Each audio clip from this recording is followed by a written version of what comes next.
It's the cold hard truth.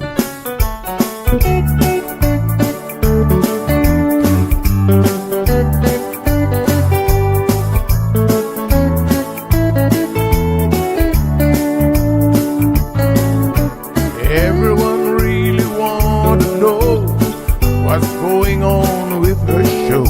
Just get on the air and you will know it's Sandra. The queen of the mile road is here, helping people from everywhere. Get on the phone and you will hear Sandra. Now she will tell you how it goes, but don't you ever step on her toes, 'cause you will hear the cold hard truth from Sandra. They say she's the hero in town, helping people from all around. You get a call, your money is found, it's Sandra.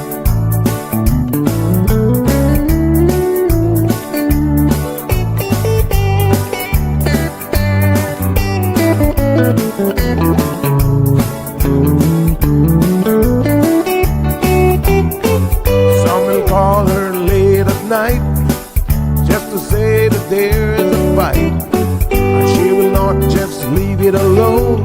She'll get up and call on the phone, and when politics starts on her show, everyone really wants to know the way the things will really go with Sandra. Some will start to criticize, get on the show and tell pure lies, but someday we'll realize it's Sandra. And when they start to argue again, she'll pull the heads to the wind, and soon you will be a friend with Sandra. 'Cause every day everyone wanna hear from Sandra. Every day everyone wanna hear from Sandra. 'Cause every day everyone got to hear from Sandra. 'Cause every day everyone got to hear from Sandra.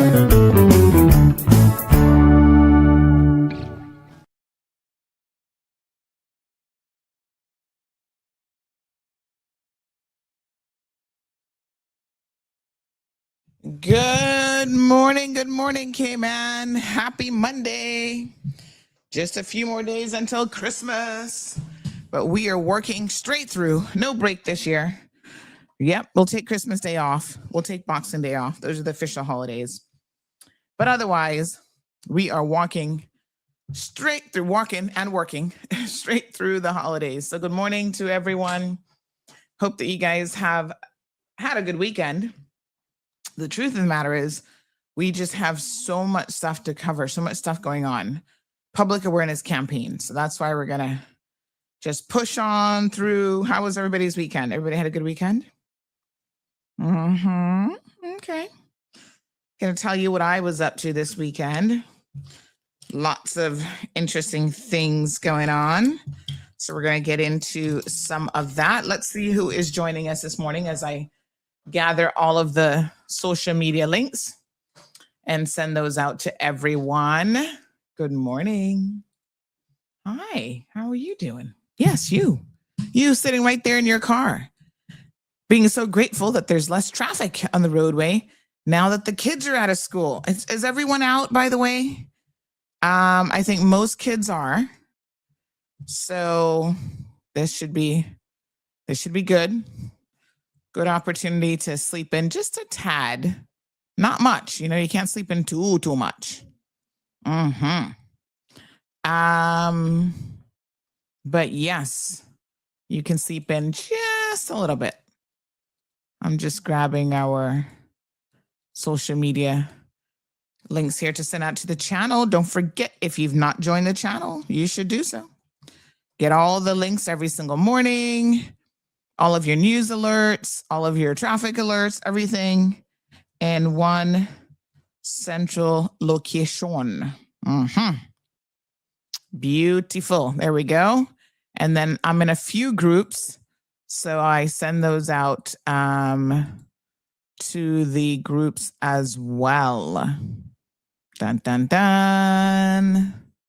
Okay, we're done. Just like that. Everybody's now got the link. People can start logging on. And in the comment section, we have Aliano. Good morning, sir. Somebody keeps messing with my styles. Hold on. I don't know who. I'm not sure who else is using my account that messes with the styles. I got a question about that, actually. Let me just. Yep. So we have, who else is here with us? Deborah. Good morning, Miss Deborah. How you doing, honey child? Aliano says, let's hear one side perspective on the e-bike scooter issue. Yes and no. Okay, we're going to get to it. We're going to talk about it. Marshall, good morning to you. How you doing? Demara is joining us from NYC. Strong Wilt is here. Says, good morning, Auntie. And happy Monday. God bless you and the CMR family. Thank you so much. Felicia Rankin is in the house. Good morning, Felicia. Look at Patricia Blake. Rise and shine, honey chill. When the kids are home, sometimes it takes you guys a little minute to get up in the mornings because, I don't blame you. If you don't have to drive in that traffic and you can sleep in a bit more, why not? Yeah, I'm all about it. Why not sleep in a tad bit longer? I hit the snooze this morning on my alarm clock for about 5 minutes. And then I said to myself, can't sleep in any longer than that. Gotta get it. And so then we were up and at 'em. So the weather has been really, really lovely. It was not too warm, I should say, over the weekend. I felt a little bit on Sunday because we were out in the sun for a minute, but it wasn't too bad. So I went to a family reunion this weekend. That was very, very interesting. Big shout out to the McField clan. Evelyn Rocket and the rest of the Wendy and the rest of the cousins and good folks who put together the McField, the first ever family reunion for the McFields. And boy, I can tell you, it is a very, very big family. Had no idea. We had people fly in from overseas to be here with us. We've got people all over the place. And of course, I had an opportunity to sit down with a few folks. And, Mr. Steve McField is kind of like the family historian, really. And he knows a lot. And so I got to sit down with him for about 10 minutes or so and talked a little bit about the McField clan. And he knows so much about so many different things when it comes to like family history and stuff. So I told him in the new year, he's going to be 91 in a couple months. And so in the new year, I want to sit down with him a bit more and find out some more details about the family. Not just that family tree, but he also knows a lot about my dad. And he says, my dad has some connections to the Solomons, McFields, like all over the place. And of course, the Ebanks is from the West as well. So I'm hoping that we can dig a little bit more with him and, we can get some more details on how things are going with the family tree. So it's incredibly interesting. And, that oral history, folks, when it comes to finding out who you are, is very, very important. Because sometimes, the official birth certificates don't tell the full story. Y'all know how that goes back in the day. So-and-so claimed a child and, they didn't make a fuss about it back then. They just did what they had to do. But everybody in the neighborhood knew that child was for so-and-so. And so, y'all know how this went back then. The Mall Road was heavy back in those days. Yes, honey child. It's just that they weren't publishing it anywhere as such, but they were talking it. What he for so-and-so, Yeah, honey child. Don't you know who is his papa's? There's also his uncle. Yes, sir. Those were the good old days. The good old days. The Mile Road was getting it from way back when. Good morning, Risa. How you doing? Season's greetings. Merry Christmas. It's upon us now. Abby, good morning. How are you? Good morning, Miss Stephanie. So it was an amazing event. Give me 1 second here. I see I got a phone call coming in. Oh Lord. I don't even have in my headsets yet. Hold on. But it was well attended. Good morning, caller. Hello. Morning. Hi, good morning. Hello. Hi. Morning, you're on air. Live and direct. Good morning, Sandra. Good morning. Hello. Uh-oh, hold on. I don't think she can hear me. Hold on 1 second. Hello. Can you hear me now? Uh-oh. Oh gosh, I needed to fix some mic adjustments. Hold on. Oh. But it was a really nice weekend. I could hear her, but okay. Yeah, it was a really nice weekend, and so many people attended, like I said, that you might have never seen before, and you were kind of like, who is that person? And who is this person? Who is that person? And it was a great opportunity. It was a weekend long event starting from Friday.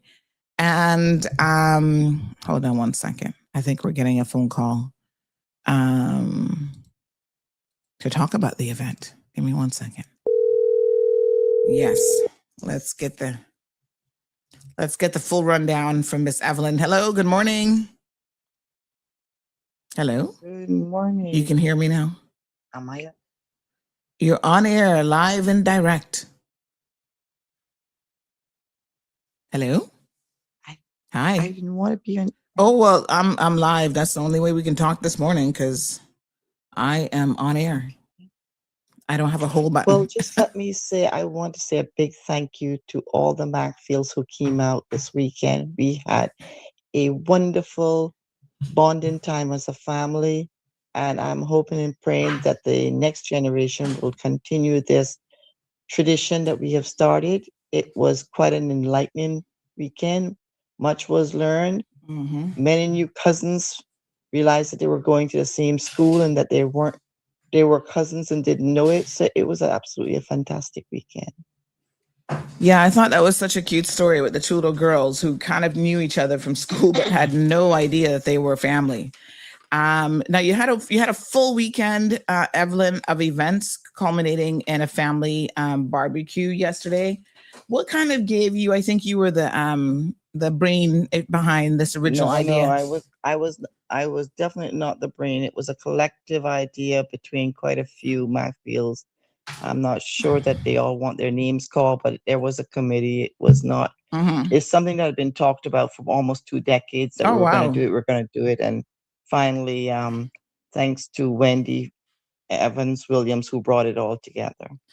Yeah, I've gotten so much positive feedback from people who attended. They might not have been able to attend every single event, but they just thought it was such a wonderful idea. Was there anything that you learned this weekend that was a bit surprising to you in terms of the history of the Macfields? Yes, there were a few things, but most of it, thank God that my grandmother and my mom had kept me in the loop. And also I talk a lot to Dr. Steve Macfield, Mm-hmm.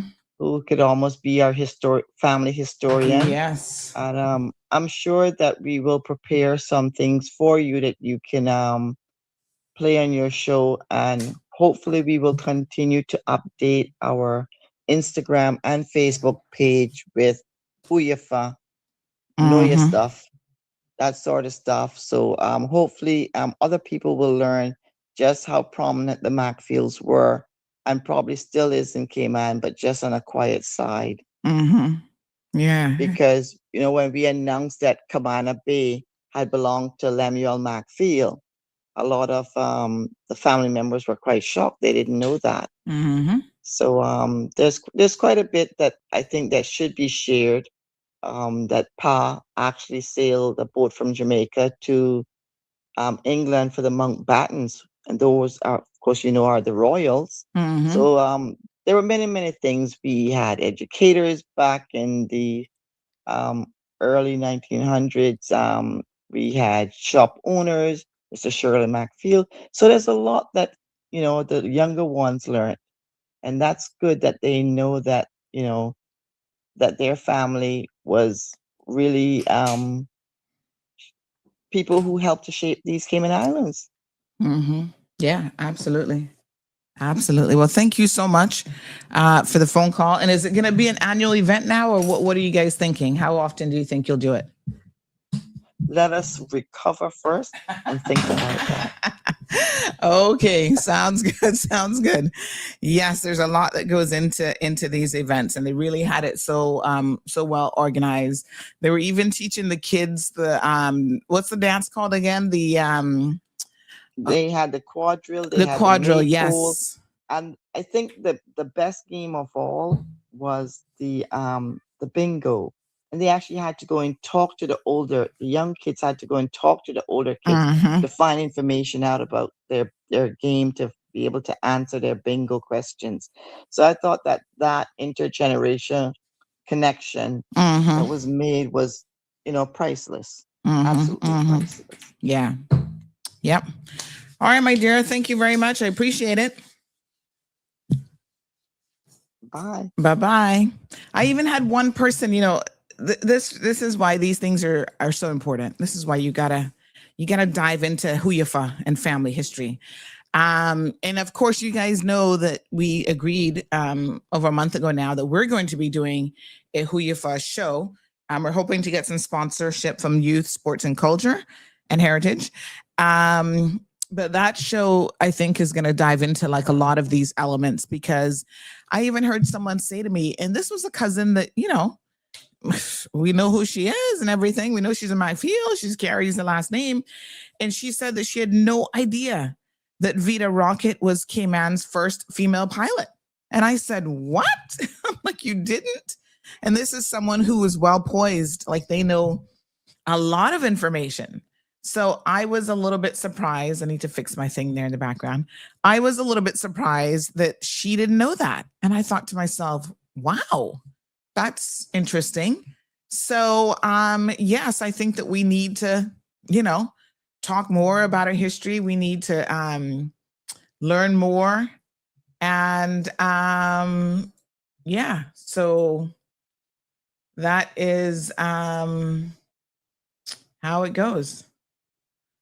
So let me see.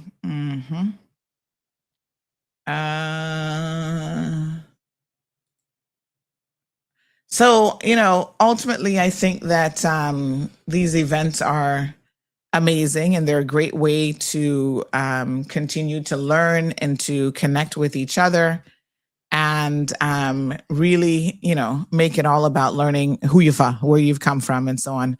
One of the interesting things that Steve McPhee was telling me about my dad. Now, he has a brother. I had no idea. I don't know why I never heard about his brother. Apparently, he's got a brother that lives in Cayman Brac. And he was talking a little bit about, his brother and what his brother does. And he's married to a lady from Japan. She's Japanese. And I thought, oh, wow, this is so incredibly interesting. And then he was talking about my dad a little bit. He said, did you know that your dad and some other gentleman that he mentioned, he says they were the experts at sinking ships. When he said that, I thought to myself, that sounds mischievous. I'm like, sinking ships because they were always drunk on the ship? Like, what were they doing? And no, it wasn't. It wasn't that. Apparently, he said that whenever the owners of the ships needed a ship sunk for insurance purposes, but it was kind of weird how it was said. I still haven't quite gotten the gist of it, if that was like an official job or like a side job, but they were engineers. And whenever they needed a ship sunk, they would call on my dad and this other guy from the Cayman Islands, because they were experts at sinking ships, apparently. Sounds like trouble to me. So anyway, he said, yes, your dad was very good, and that's who they used to call in. And I said, okay. Come, Stacy. I said, all right, Johan, good morning. River Mirendo says, show your face. We can't see you. Hi. Sometimes we turn the camera off for different reasons. We're fixing things in the background. Not to worry, I'm here. You see the little picture of me? That's actually me. We have a caller in the line. Good morning, caller. Welcome to the program. Good morning. Good morning, Miss Lucille, all the way from the UK. How you doing, honey Good Jill? morning. Listen to me now. Yes, ma'am. I'm not going to take you to court. And I can see you're wearing red, but I'm in black this morning. Why? Okay. Why are you wearing black this morning? Right. And I can hear you in the Christmas season, but I'm not. Oh, I'm by gosh. myself. Oh, Listen now. yes. I want you to explain something to me. I Oh, want to get full information on this. well, I don't know, but With go ahead. this e-bike, I'm With- not going to take much your time. oh, With we're this gonna e-bike, get there. We're gonna get there, Miss Lucille. Take your Well, time. don't worry, because they need to have some question, because you Yes, might have don't to open worry. insurance company. We're Because going I to get have there. one to get my grandson to work and back on time. I don't have no money to buy no car. So I Mhm. want you to explain everything to me, because then I'm going to target him on road and prosecute him. Because from he born till now, he ain't no police problem. And I don't want him in All any. right, Miss Lucille, take your So you time. talk to Take me your about time. We're it. gonna get Talk to me there. about it. All Okay? right. And We you all have a good Christmas at home when okay. it comes.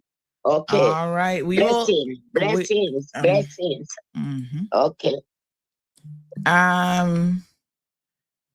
Okay, we'll get there.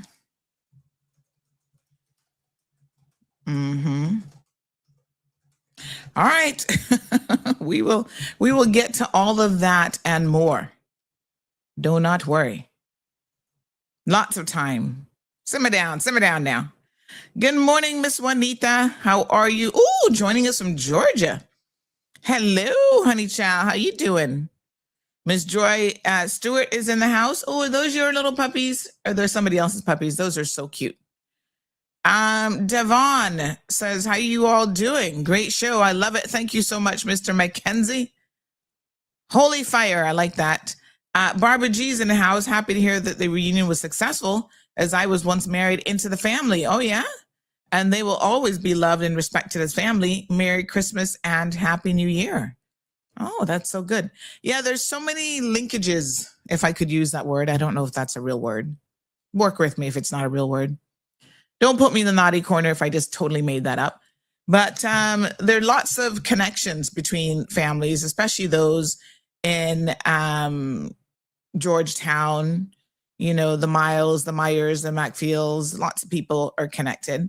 The one thing that I must say that I learned for sure is the fact that the McFeels were never anywhere on the slave registry. I was thinking, really? I got to go check that out.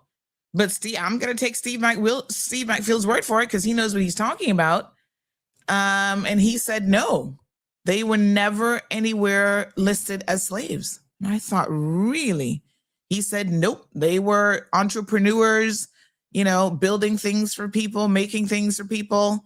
And yes, that was what they did. And they thought themselves above. You know, no, they were not cut out to be slaves. And he said they have always been people that stood up in the community. He gave a very, very interesting story about when we were fighting for, you know, after they supposedly dissolved slavery, you know, it takes a minute, like hundreds of years later, for some of those institutional racist behaviors to disappear. And they wanted to continue to separate, you know, the children. And they said that the children of color, Negro children, had to go upstairs in the building. You have to crawl up a ladder, go upstairs in the building in order to be educated. And they wanted them to pay 1 pence or whatever back in those days. And he said, you know, this is ridiculous, because those children didn't have any money. Those families didn't have any money. They were coming out of, you know. And so the McFeels were at the forefront of petitioning, started a petition that was sent off to the UK to say, wait a minute, this is just not right. This is not fair. It's not right. It's inequitable, you know, and they pushed to have not separate, but equal, because nothing that's separate is quite equal, right? They push to have integrated education. And I thought, wow, who would have known? Yes, Devon, thank you so much. He says, best show in the Cayman Islands. You're doing a great job. Keep it up, Sandy. I really appreciate it. Thank you so much. Miss Amelia also had her event this weekend, her seniors Christmas luncheon. Miss Amelia, you didn't even invite me, honey child. I see you. I might have been able to come. So I saw some of the seniors, Miss Amelia. I had to go pick up some medication on Saturday at the pharmacy there in Savannah. And I saw some of your seniors decked out, looking beautiful. And they said, yes, we're going to our little luncheon across the way, or Christmas dinner. And I said, oh, wow, that's so nice. They looked absolutely lovely. So Miss Amelia, thanks for all the work that you continue to do with and for the seniors. Barbara says ships were and still are sunken on dive sites and attractions, so they have to be submerged without damage. Yes, I guess, Barbara, there's a proper technique to sinking a ship for sure. All right, phone lines are open 936-2626 as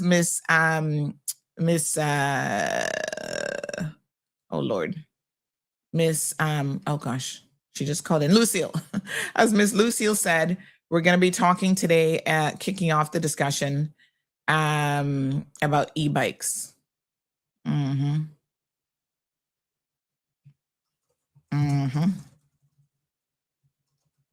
All right, so we're going to get into some of this. Now, I should tell you that we are going to have a month-long educational campaign in conjunction with the ministry. Let me see here, so that we can, learn the ins and outs of all of the things that are coming down the pipeline. This is the ministry. This falls under the Ministry of Planning, Lands, Agriculture, Housing, and Infrastructure.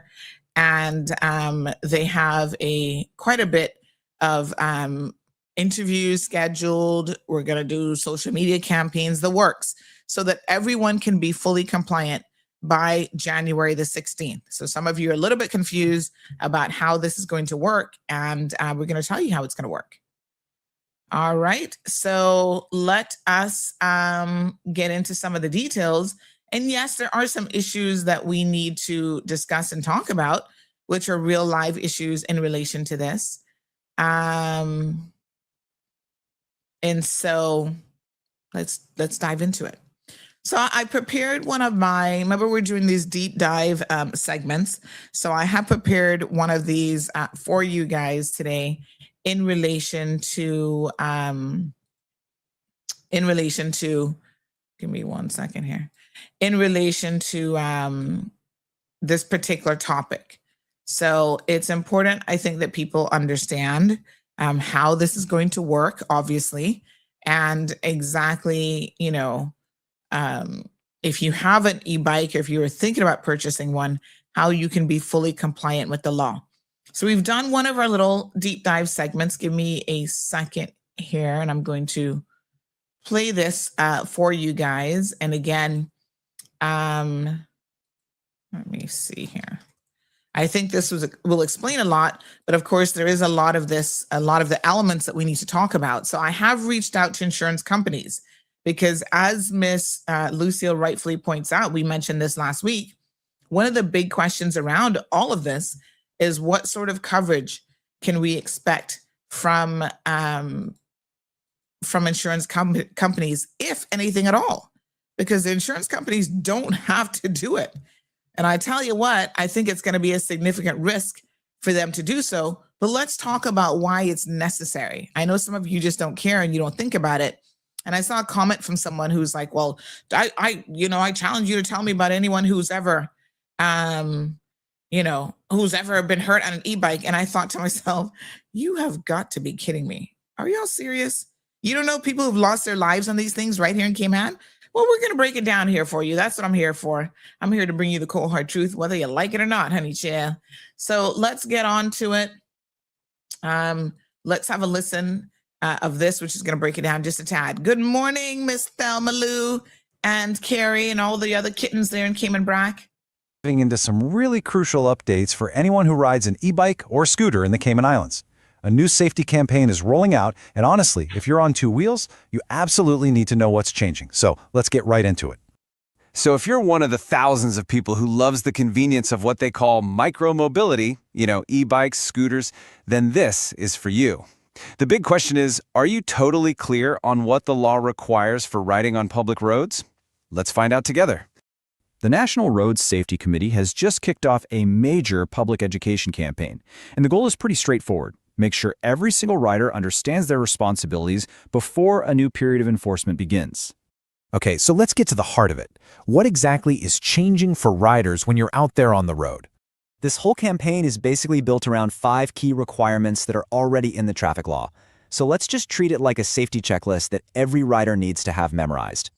All right, let's break this down one by one. First off, you've got to be at least 17 years old, no exceptions. Second, you need to have a valid Category 0 or 2 driver's license. That's your moped or motorcycle license. Third, and this one is a really big one, your device has to be registered, licensed, and insured. That insurance piece is so important because it gives you critical protection if there's an accident. And finally, the last 2 are just basic rules of the road. You have to obey all the traffic signals and signs, and you can only ride where it's legally permitted. Simple enough, right? Now, you might be hearing all this and thinking, wait a second, are these rules totally brand new? That's a fair question, and officials have a very, very clear answer on why this campaign is happening right now. And this is the key point to get your head around. These requirements have been in the traffic law the whole time. So the law itself isn't changing. What is changing is the new focus on education, which is going to be followed by consistent enforcement. And here's the official word on that from Eric Bush, who's the chair of the National Road Safety Committee. The idea is all about being fair. This isn't about springing a trap on people. It's about giving everyone a clear heads up and plenty of time to get everything sorted out. The Commissioner of Police, Kurt Walton, really drives that point home. At the end of the day, when you're on the road, you are part of the traffic. It doesn't matter if you're in a big car or on a small scooter, the very same rules of the road apply to keep absolutely everyone safe. It's all about shared space, and that means shared responsibility. Okay, so you know the rules and you know why they're being highlighted right now. The next critical piece of the puzzle is the timeline. When does all of this actually start to matter? You're going to want to take a good look at this timeline. The education part of the campaign runs from December 19th all the way to January 15th. That is your window of opportunity to get compliant, because on January 16th, that's it. Full enforcement of these existing laws officially kicks in. This whole initiative isn't just happening on its own. It's actually one piece of a much larger long-term plan. So let's zoom out a bit and see how this fits into the national strategy for road safety. The government's whole approach is called the 4 E's. It's a comprehensive strategy that looks at road safety from every single angle. You've got better road engineering, public education like this campaign, improved emergency services, and of course, consistent enforcement. It really shows they're committed to this from all sides. And here is the ultimate goal, the reason behind all of this. It's ambitious for sure, but it's so powerful. The long-term vision is to get to 0 road fatalities by the year 2038. Every single initiative, including this one, is a step toward reaching that goal. So the main takeaway here is really simple. Understand the rules, get your device registered and insured, and be fully compliant by January 16th. It all comes down to riding smart and keeping everyone safe on our roads. And that really brings us to one final thought. While these rules are aimed specifically at e-bike and scooter riders, it does raise a bigger question for every single one of us. As our roads get busier with more and more different types of vehicles, what role does each of us play in creating a culture of safety for our whole community? It's definitely something for all of us to think about.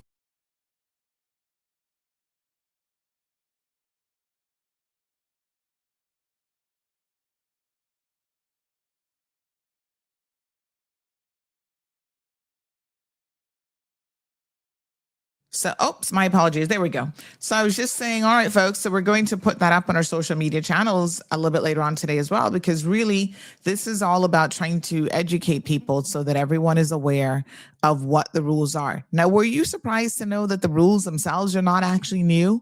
It's really about enforcement. It's about let's ensure that we know what the law says, and now we're all going to have to be compliant.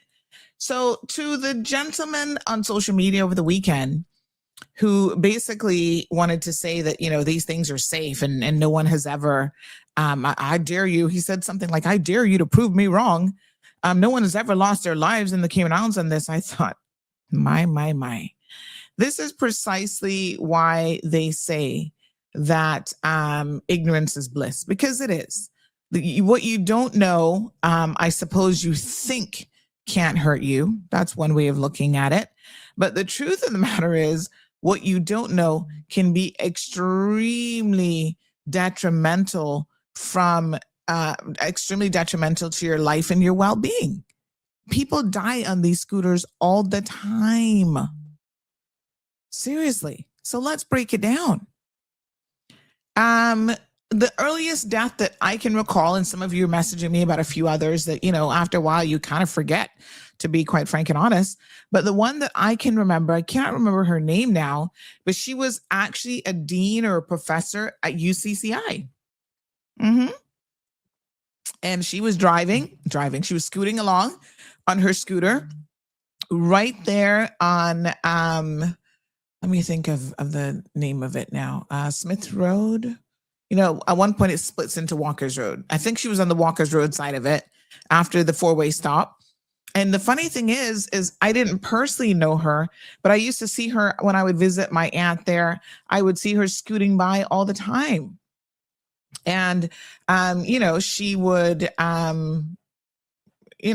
she would just scoot by and go down to the university. I'm suspecting she must have lived somewhere in the vicinity for her to constantly, because I saw her on more than one occasion. All right. So she would scoot by. And then one day I recall I hadn't seen her in a little bit.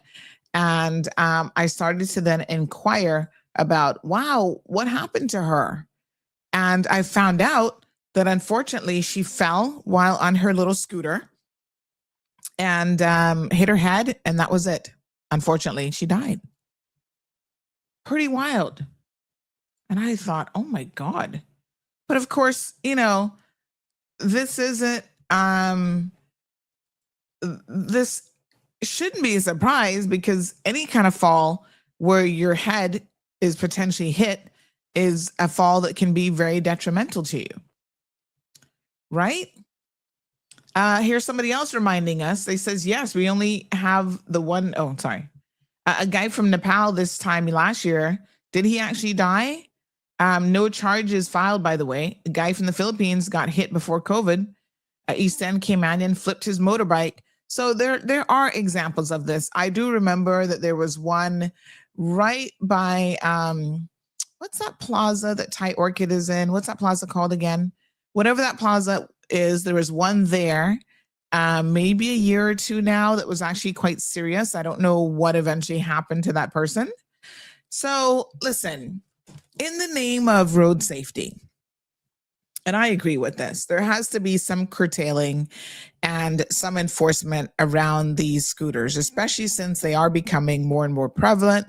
They're becoming more active on the roadway, because I see things that are, quite frankly, inherently dangerous. People are modifying them to make them even more unsafe. As I said last week, I think it was, I've seen some modified to the point where they're actually adding things onto the bike that changes, or onto the scooter, my apologies, that actually changes the center of gravity. And the scooters were never intended to be used for that purpose.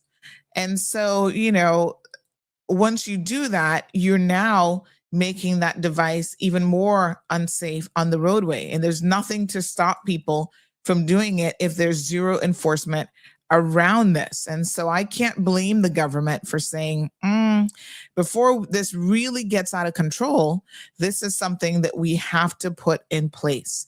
And here it is, it's coming. They're giving you notice that this is going to be happening by January the 16th. So you have time to prepare.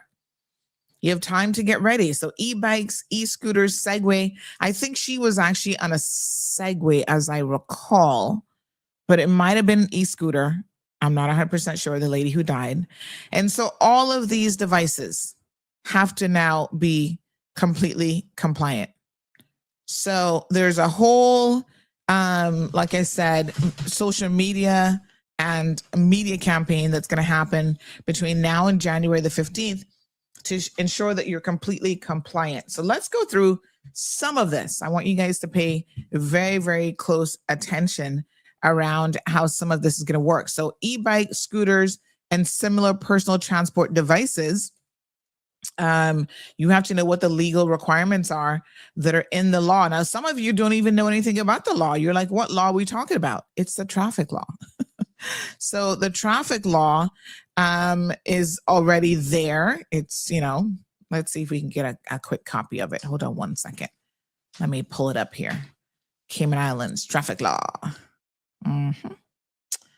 Let's pull it up here. But yes, the traffic law is there, and you have got to ensure that maybe you have a little look-see at the traffic law, because it occurred to me that maybe you guys are actually not cognizant of anything that's in the traffic law, and maybe that's one of the reasons, no pun intended, why we have so many issues, because y'all don't know what's in the traffic law. So let's have a look. The Royal Cayman Islands Police Service, the Department of Vehicle and Driver's Licensing, the National Roads Authority, along with the Minister of Planning, Lands, Agriculture, Housing, and Infrastructure, let's just call them PLAHI, much simpler to say, are all teaming up to ensure that as part of the National Road Safety Strategy here in the Cayman Islands, that exactly,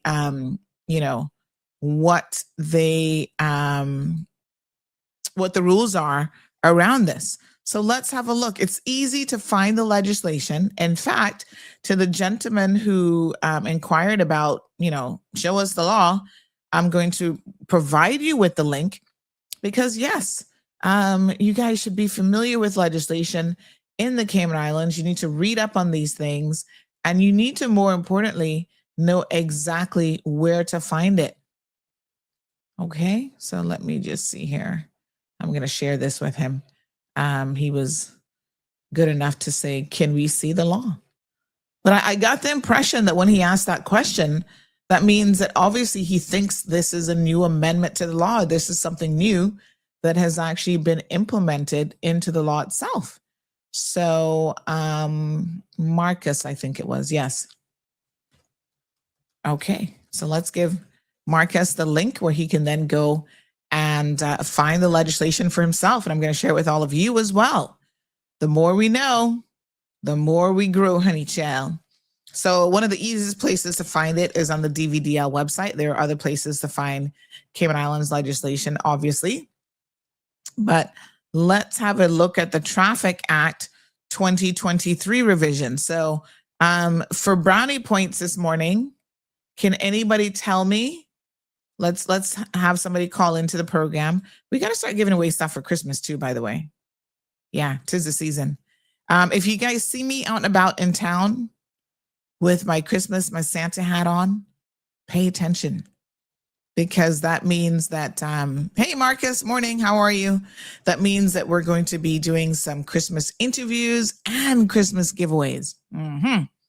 All right, so tell me if you can, give us a call, what's his phone number? 936-2626.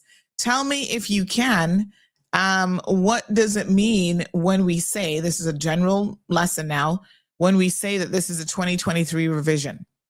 This is an easy question at a scale of 1 to 10. This is like a 1, but call me if you think you understand what it means when it says Traffic Act 2023 revision. 936-2626. I'm going to dig into my Santa pile and find something for you. All right, so give us a call. That's today's trivia question. Make sure you guys are paying attention. 936-2626. The question of the day. What does it mean when it says in the title, 2023 revision? Dun, dun, dun. Y'all are asleep. Come on, honey child. Give us a call. The phone lines are open. Johan, are you paying attention in class today? Good morning, Miss Lavana. Heaven bless. Good morning. Nobody's gonna call. Okay, I'm gonna leave it on the table just in case y'all are still thinking about it. Oh, there we go. Oh, Miss Lucille is gonna try her hands at it. Miss Lucille, you gonna try your hands at it? E-bike. E-bike. Police to go arrest people on the road for e-bike. That's it. No. You got it wrong, honey child. You got it wrong. That's no. Next caller, give us a call. I'm like, what the heck? Miss Lucille, you can't pick and choose what laws you want to apply. Sorry, that's not how it works. All right, anybody else? What does the 2023 revision mean? Denny, where are you? I know you're paying attention. Okay, let's have a look at the law, shall we? All right, so it's not a very long piece. Well, depends. It's 104 pages. I was gonna say it's not too long. Maybe it depends on how much you like to read. Good morning, caller. Hello. Uh-oh. Did I answer it? Oh gosh. I thought I did. Oh, let's call them back. Let's see. I heard it ringing and I pressed the little button, so let me call you back. Toll free if you're calling on Flow, by the way. Hello, good morning. Hi. Hi, do you think you know the answer to the question, or? Well, the act was passed, or the law was created in 2023, and now that they're doing some revisions, they're making some amendments, to include these e-bikes and other things. So that's why the revision is there. That's correct. No, honey child. No. Okay. Good guess though. Good guess. All right. So this is important because not quite. She was kind of skirting around it, but actually, if I were a teacher, I would say, wrong answer. Because this is important. When we look at a law or an act, we should know what these things mean. So it's good to have a baseline understanding. Good morning, caller. You're gonna get your hands in on this one. Yeah. Hello. Somebody else wants to call in. Hi, Daddy. What does it mean when you see a year and then revision in the law, in the act? It means that over time, like say when a law is first enacted, politicians go, oops, we want to make a change, or I have a new idea, and then they make another change, and then you end up with numerous documents that represent each of those amendments. And what happens is the Law Review Commission will take all of those amendments, bunch them all together, and then the year that they did that, they will say, okay, that's the 2023 revision. So it includes all of the amendments into one document. I was looking for such a simpler answer, Denny. But let me give you just a layman's version to that. The real simple answer is when you see something like 2023 revision, all that means is that was the last time the law was amended. Yes? No, that's not correct. It represents, it's not just the last time the law was amended. But it is the last time. I know. But what it doesn't tell the listener is what happened during the last amendment. So but that wasn't my question. Okay, no, wait a second. Let me illustrate. So let's say you have 2023 was the last time the law was amended. Okay?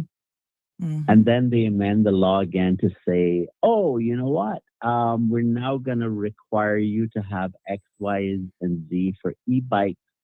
So here's the new law that says that. Now, technically, the law was amended. But unless all of the amendments are consolidated, it won't be listed as a 2024 revision. you'll see the law say 2023 revision, and then you'll see a 2024 amendment to the law, but they're not consolidated. So yeah, if they consolidate it on that last instance, it would be the last time the law is amended. But if they didn't consolidate it, yes, the law would have been amended, but it wasn't consolidated. So the revision is talking about the consolidation of previous amendments. All right. And are there any circumstances when they wouldn't consolidate it, and why? Yes. Because they might think that it was so insignificant. All they were telling you is now e-bikes have to be licensed. I'm not saying that that's what's happening in this case. I'm just saying that's just an example to say they might pass an amendment that says the e-bikes must be registered, as an example, and then they think, well, okay, that should be pretty easy to get. We don't need to consolidate that. But like how they did the revision on the amendments to the Immigration Act, those are very, very complicated. So what they'll end up doing with that is, in order for people to be able to have a chance of understanding the law, they would need to consolidate that. All right. Okay, Denny decided to do a deep dive. Well, I think it's necessary for people who are not familiar with it at all. Okay. All right, we'll give it to you, Denny. Congratulations. Got a gift certificate for you. Well, give it to someone else. Thanks. Bye. All right, my dear. 936-2626. So listen, I was looking for the layman's version of that. Very, very simple, but Denny is going to do a deeper dive. That's fine. Okay. Right here in the legislation, as you can see, let's have a look here, right? Publishing details. So it actually tells you this was law number 26 of 2011, consolidated, as Denny says. This is where consolidation can happen, with laws 7 of 2018, 9 of 2020, Act 7 of 2022, and as amended by the Citation of Acts of Parliament Act 2020, which was Act 56 of 2020. All right. Revise under the authority of the Law Revision Act. And again, this is a real deep dive because you don't necessarily need to know all this, but if you wanted to see a history of how this law has developed, certainly you could go all the way back to law number 26 of 2011, which was first enacted on the 18th of November, 2011. So we can see that there's been a history of revisions and consolidations, and that is how now we get to the 2023, the actual act itself is called the Traffic Act 2023 revision, right? Which was gazetted as number 6, dated the 26th of January, 2023. And as you can see here, the revision and consolidation actually happened on the 31st day of December, but normally there's a little bit of time, a week or two, for them to actually get to the gazetting part of it. Now, somebody in the comment section says, can you explain what does gazetting mean? So this is actually a really, really good question. Thank you so much to Cameron. Cameron's paying attention. He says, explain that term gazetted too, San. Okay, honey child. Why not? This is Sip and Learn Monday. So gazetting means that they're officially publishing something in the government gazette so that it has formal public notice. And that's when it takes legal effect as well. So that gazetting date of publication and when it takes legal effect is really, really important. So this is important with all legislation, because for legislation to take effect, it has to be gazetted. So someone was asking me just last weekend, oh gosh, they said, Sandy, all of these immigration changes, new fee changes, is that all going to hit us on January the 1st? And I had to double check because I wasn't sure how quickly they were going to implement the change and have things, in place in terms of gazetting. But I got confirmation that no, it isn't going to all happen on that particular day. It won't be the 1st. there will be some room for probably maybe a couple weeks or so before certain things actually will come into effect. So we'll try to keep you guys updated as soon as we know when something is gazetted. We know, for example, one of the things that will happen on the 1st is the new the new minimum wage. So that takes effect on the 1st. So you've got to know for sure that that is coming so we can pay attention for that one, right? So this is the legislation here. And if we have a look at the various sections of the law, you know, most of the laws are organized in the exact same kind of manner, if you will, the same order. So it always starts out with a part 1, which is an introductory, short title, interpretation, and then part 2 for this particular piece of legislation is registration and licensing of vehicles. Now let's go to part 2A, electronic vehicle registration, right? Then we see there's part 3, licensing of drivers and vehicles. And then we have public passenger vehicles. Part 5 is special purpose vehicles. Oh, interesting. Part 6, construction and use of vehicles and equipment. Part 7, control of road users. 8, control of traffic. 9 has to do with driving instructions. 10, miscellaneous and general. Yes. And then we see that there was something that was repealed under section 143. So we can certainly have a look and see what that is. Just out of interest, I'm kind of curious as to what that is, right?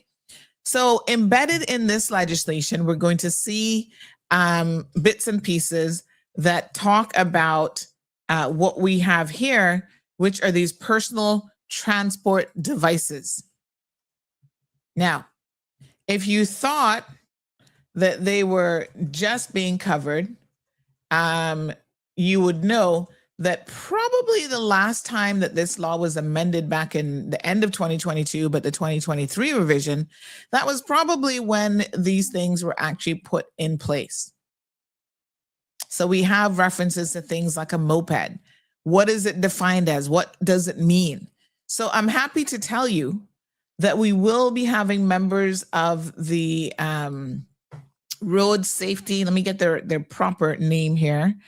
They are the, hold on. The National Road Safety Committee, NRSC. They oversee the implementation and strategy of anything really to do with road safety, and particularly this, and it's being chaired by the chief officer for the Ministry of Plahi, which is Mr. Eric Bush.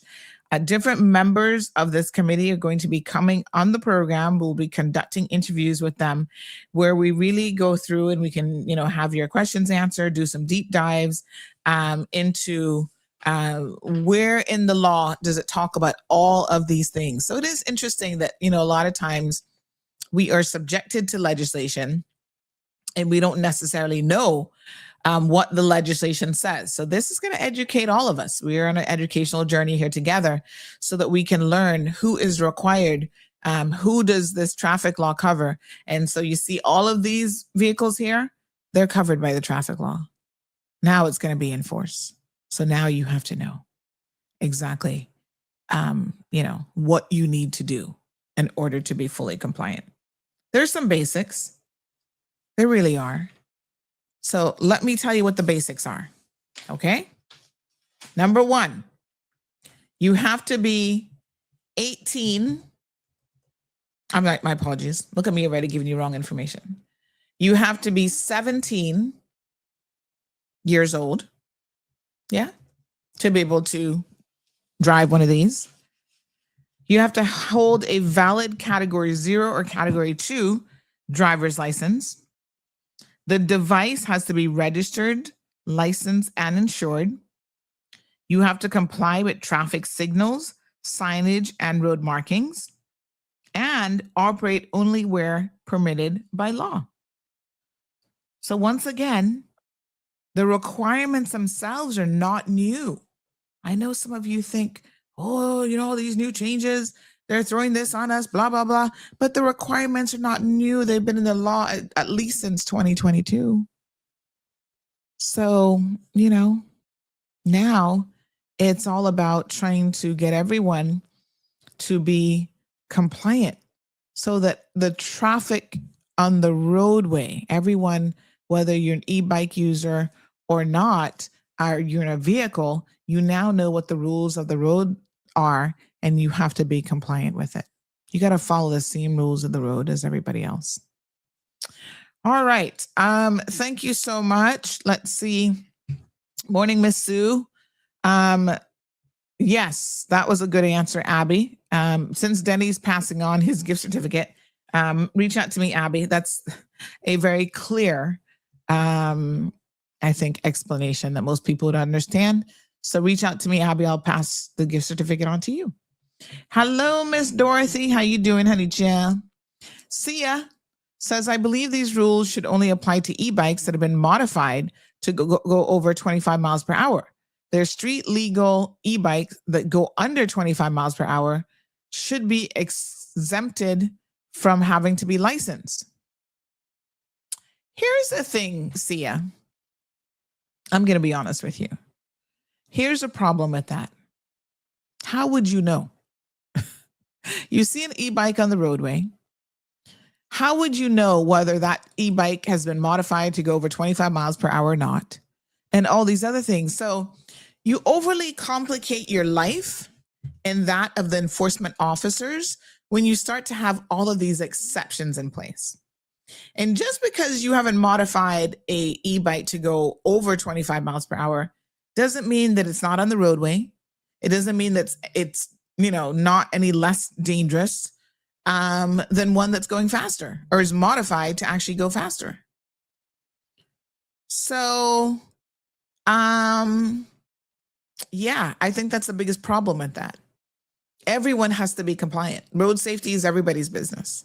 So if we all want to have, safer roadways, and by the way, I got a call over the weekend. I think it was just yesterday. Somebody said, Sandy, please talk to the drivers, the cyclists, and the pedestrians in particular about how to properly use a crosswalk. I am shocked at the number of people, and I said to the caller, we've talked about this before, but I am shocked at the number of people who do not use crosswalks in the proper manner. And so they're always putting themselves and others at risk, but particularly themselves. They just press the button, start walking. And I'm like, okay. You do that because clearly you have seen a car in Georgetown Hospital connected to, a ventilator or a breathing machine, right? If you care about your own life, you press that button and you look first. I always try to make sure that the driver makes eye contact with me to ensure that they actually see me. Remember what I've told you guys before? That gorilla experiment? There's so many times that people do not see you. You think they see you and they don't see you. So pay attention. So unfortunately, Sia, there is a potential problem with that. And then how do you enforce it? All right. Heaven Bless, good morning, says, good morning, Sandra. Nothing's wrong with the law. You all know that they're doing this because they see a lot of expats using them to go to work. And they, of course, are you missing a word? Their need to make money, maybe, for their budget. I'm just saying. Well, Heaven Bless, let me maybe put another idea out there, that this has far less to do with making money than it has to do with trying to reduce the number of fatalities and accidents that we have on our roadways. 10 accidents a day. And certainly when they come on the show, we can get the history of the National Road Safety Committee, how they got started. But I can tell you that for years, they've been talking about the fact that they really need to take some aggressive action towards reducing the number of accidents on our roadway. An average of 10 a day was what the commissioner of police, Mr. Kurt Walton, said when he was on the show a few weeks back. That is a lot of accidents. Remember the video clip that I showed you guys that literally happened in front of me? My dash cam caught it, where, you know, the guy is driving on his old bike and someone just pulls out a side road and knocks him over. I mean, it happens a lot. It really, really does. And sometimes the cyclists and the e-bike and scooter people, they're actually in the wrong. They're at fault. But because there is no requirement for them to have insurance, they get away with a lot. The requirement is there, I should say, but there has been no enforcement of it, right? There's no enforcement of the licensing and so on. They really get away with a lot. Now, is that fair? Think about this, heaven bless, right? You get in an accident. Speaking of which, hold on. I have the perfect example for you guys. Oh, yes. Hold on. Uh-huh. Okay, hold on. I have the perfect example. Because remember that motorbike accident that happened there across from the Compass, where the guy basically slammed into this woman's car?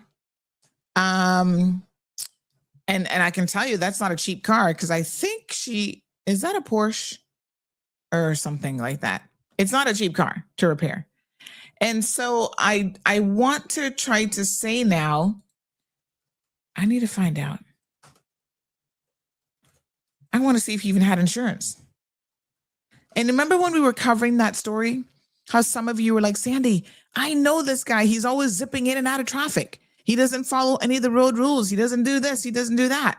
Somebody says, yes, Miss Sandra, I remember that accident. I'm trying to find the video. Because if you think that this is something that, you know, government is just making up because they need more revenue, they need more money, what I'm going to challenge you and say to you is that people are legitimately out in the streets losing their lives because of how these people are operating these vehicles, right?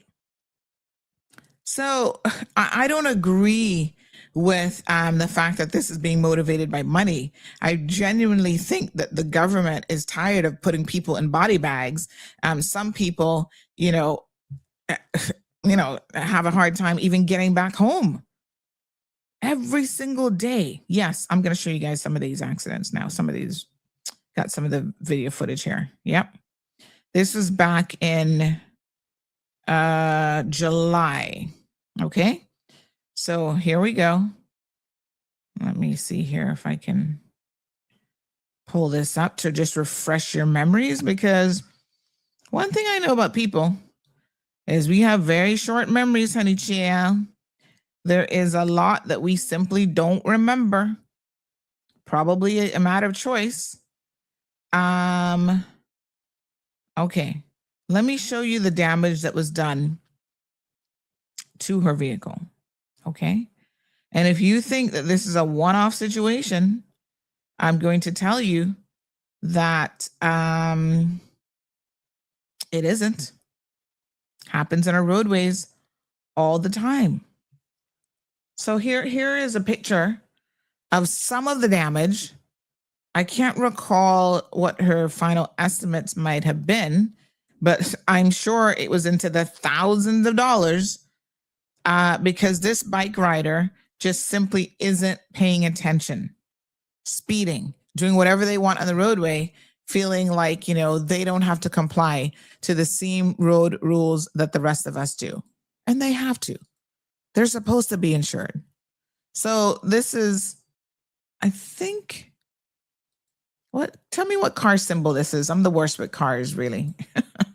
But I believe this is this a Porsche SUV? Well, you guys can tell me. Hold on. When you see the picture, you'll know. You guys can tell me all about this one. Okay. Remember this vehicle, this SUV? What symbol is that, you car enthusiasts? Tell me, is that a Porsche? I can't remember. I just know that it's not an inexpensive car. That much I know. And so all of these parts now have to be ordered in. A Jaguar. Lord have mercy. I'm totally off. Don't even know my car symbols. Even worse. Oh, Jaguar parts. Lord Jesus. Look at that. All of the whole front end has to be redone. Look at there. Mm-hmm. Lights. Hold on. And she actually shared her dash cam footage with us. I remember. And you saw that she wasn't at fault. She indicated, she stopped. And when she took off, here comes this guy coming around a blind spot and zipping through traffic like he did not have a worry in the world. Smash up the woman's car. Now, this repair is literally going to cost her into the thousands of dollars, if not tens of thousands of dollars. And what do you want to bet? If you were a betting person, how much would you want to bet that he probably wasn't even insured? So heaven bless, right? One of these scooter people, you're walking and minding your own business and they run you over. Do you think it's fair that they have no insurance coverage, right? When you get your medical bills, you got a broken leg, you got broken arm in several different places. When you get your bills from the hospital, you have to cover that. Your insurance, if you have insurance, will have to cover it.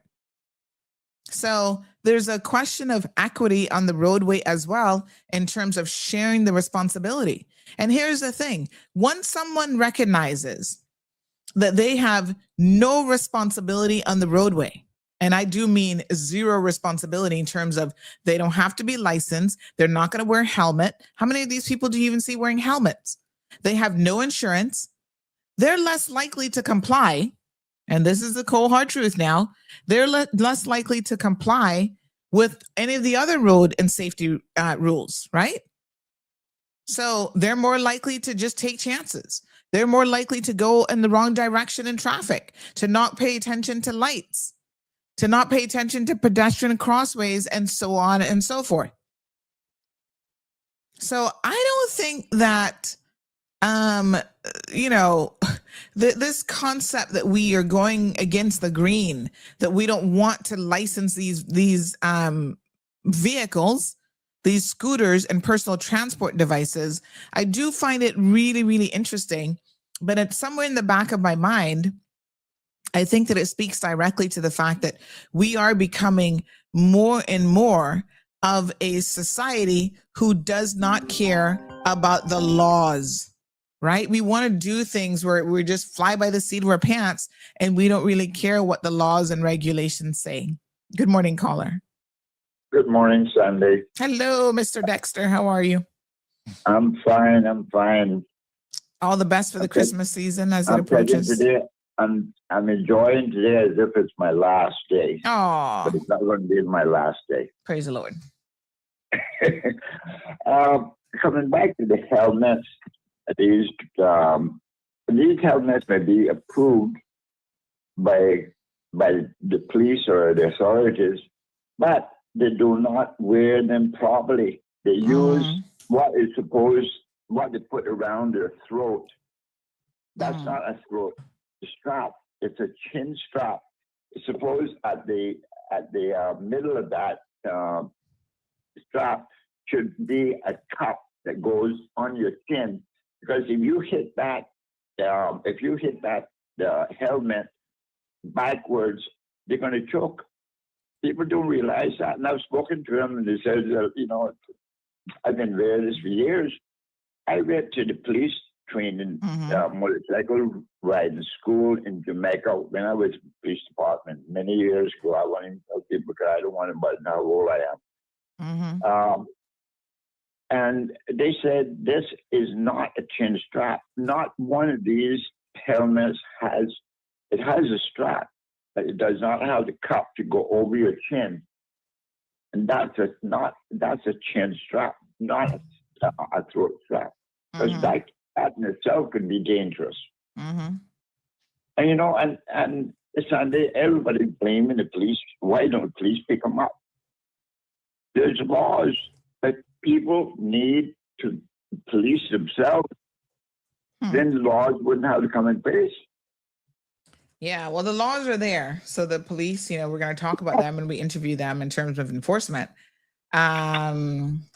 But yeah, I mean, common sense would dictate, Mr. Dexter, that people should be more concerned about their own safety than they are. But, it's just like in this day and age, we still have people who are refusing to wear seatbelts. We still have people who have children. Remember a couple of weeks ago, that young child, I think it was a 7-year-old, got thrown through a window in a vehicle? How? Yeah. How? That means that child was not properly secured in that vehicle.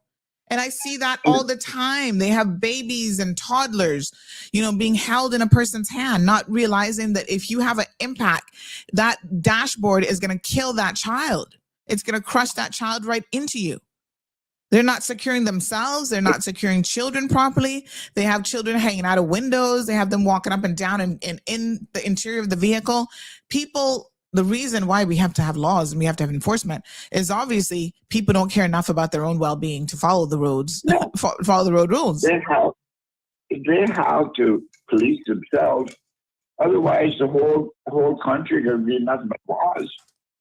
Why don't they use common sense? Common sense is not common anymore. Mm-hmm. But coming back in defense of what these people that ride these scooters, whatever. Drivers have to be a little bit more considerate as well too. Of course.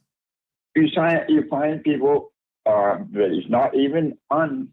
They're walking, and if I see somebody trying to get across the road, to have no other way to get to their home, I would put on my flashers, stop, go to the center of the road. I know it might be crazy, but I'm probably saving somebody's life. They got angry with you, but then drivers have to be a little bit more considerate to the other road users as well. Because there's some drivers out there that just don't care. Mm-hmm, mm-hmm.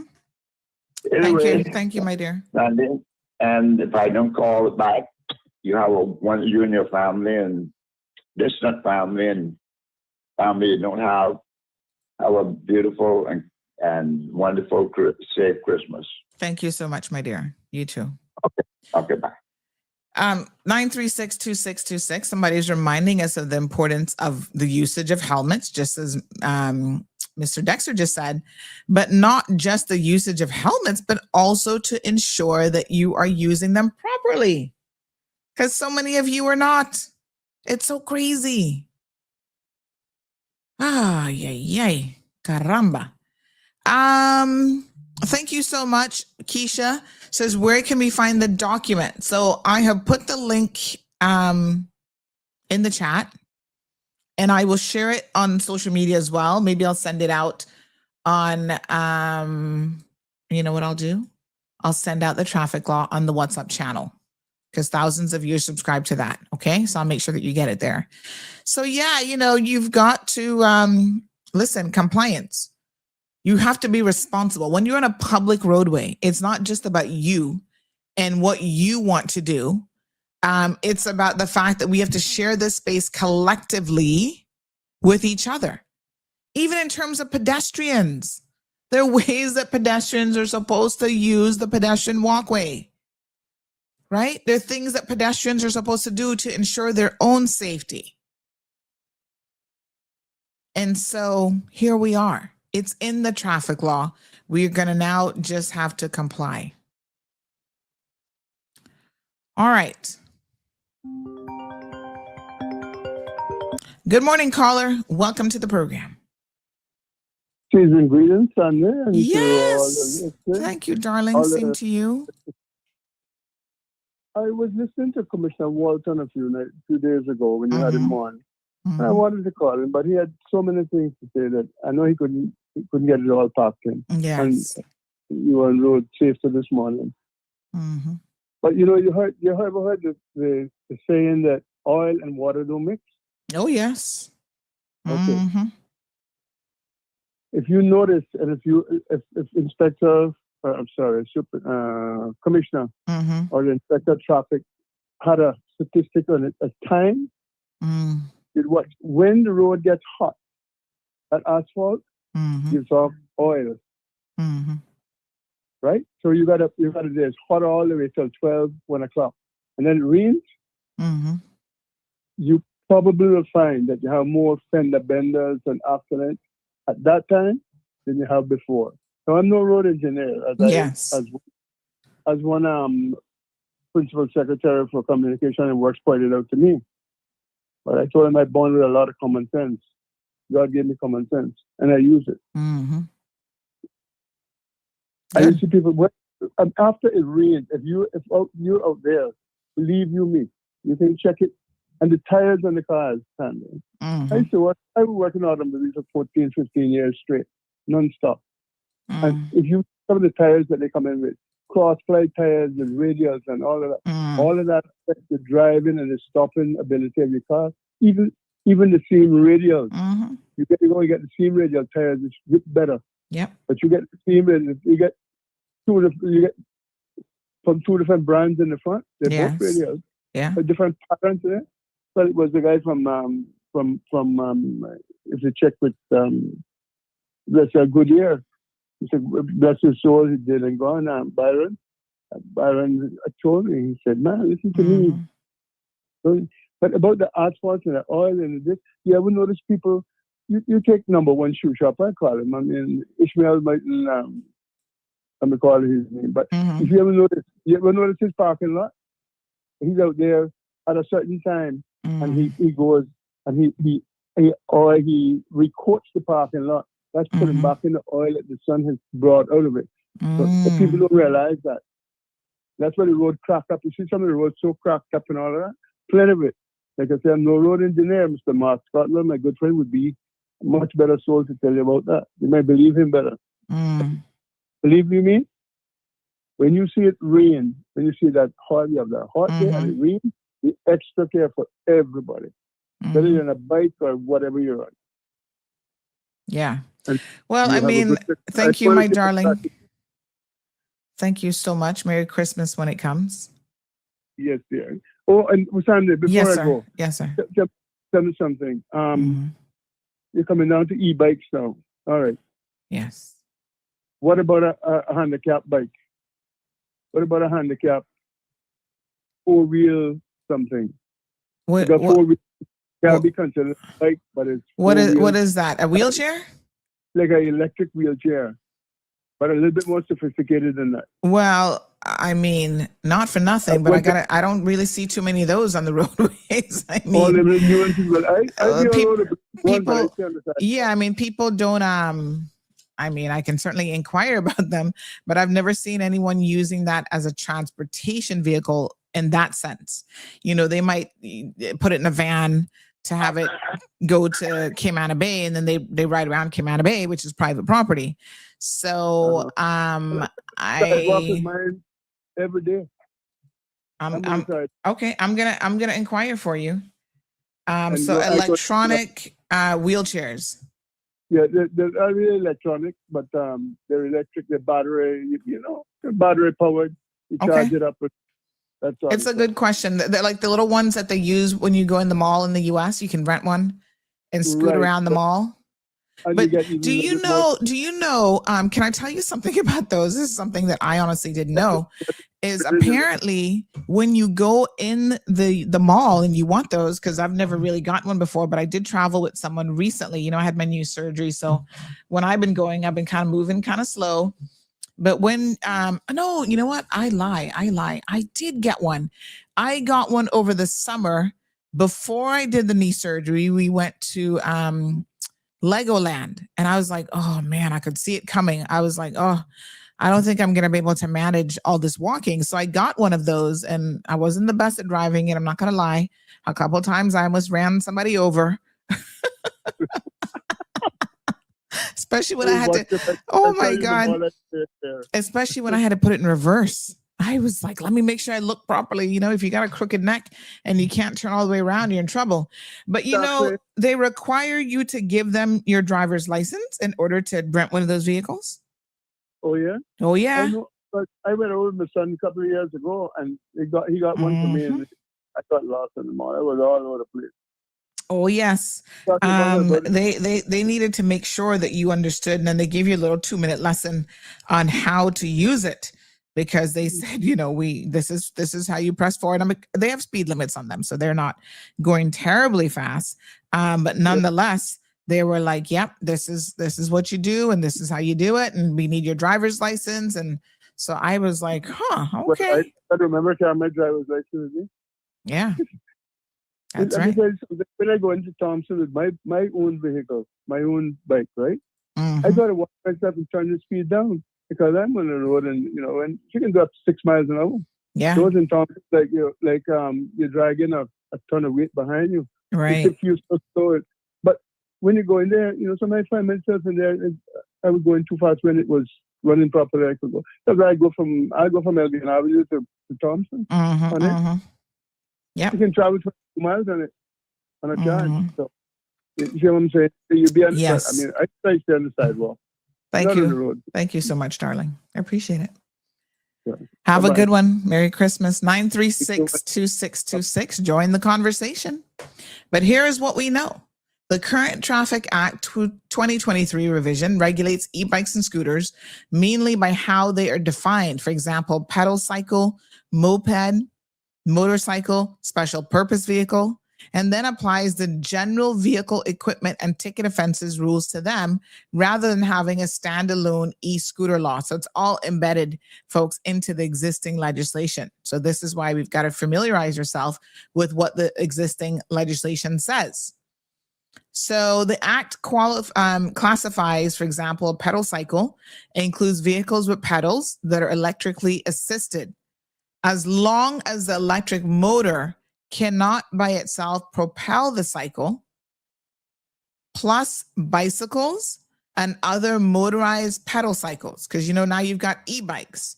There's so many variations of these things: scooters, e-bikes, mopeds, segways.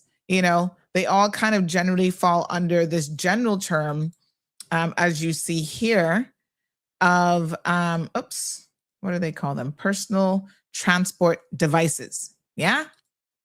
Okay. So we have a moped. A moped is a two-wheeled vehicle that has an engine of 50 cc's or less that can be powered by the engine, human energy, or both. So these are actual definitions now in the legislation. We have a motorcycle, includes a motor scooter and moped, unless it is an all-terrain cycle. So many stand up or stand through e-scooters with their own motors would fall into this broader motorcycle bucket rather than that of the pedal cycle. So again, you have to go to the definition section to see what the difference is between a pedal cycle, a moped, a motorcycle. And then we have a special electric vehicle, which is a vehicle powered which is an electrically powered vehicle with a maximum speed of 30 miles per hour or less. And those are treated as special purpose vehicles alongside amphibious ATVs. All right, so first we got to know what they are. Hey, Blair, how you doing, honey child? She says, that's if they even press the button. Talking about these people who go across the pedestrian walkway, taking their lives into their own hands. Marcus, I've asked the question. I'll try to get you an answer on that one for sure. Keisha, hopefully you saw the link, but like I said, I will definitely share it back. Zoe, good morning. Dr. Drizzy says, Sandy, I have one question. Did Mr. Walton engage with insurance companies to find out whether they will insure these bikes? If not, why would they now make it illegal for e-bike users to commute? So just to be clear, the law has been in place for years. So this isn't something new. It's just going to be enforced. Okay? Having said that, it isn't his job to figure out if the insurance company is going to cover these or not. However, I can tell you that we have reached out. I don't think we've gotten any responses as yet. I might have to get on the phone lines today. But we have reached out to these insurance companies to see whether or not they will be covering these vehicles. If they say no, I hate to tell you, but that's one way to get rid of them. And we don't know what they're going to price it at or anything like that. I have no clue. Do you guys want to call some of the companies on the show and see if they're actually going to cover it? Because I'm curious to know as well. Listen, we've been lazy lately. Get up. Every single one of you need to get up right now. We've been so lazy the last couple of weeks. We have not been doing our squats. We have not been getting up. We have not been doing our exercises. You guys should be ashamed of yourselves for letting me sit here and not get up and get moving. What on earth is going on? Honey Chef, we've been lazy. So time to stop being lazy. Where's my counter? Oh God, I'm feeling my knee this morning. We need to get up and start moving. We get so engaged in the conversation. Start moving. Hello? Sandy, tell Mr. Walton. Yes, if honey, no Cheryl. insurance company will insure them, he must take them and pack them up by the station and pay people back the money that they pay for them. They should have banned them years ago when they were selling them. Miss Lucille. Yeah. Calm down. Is it not your responsibility to make sure you know the law and how the law applies? So that when you go out there and buy something.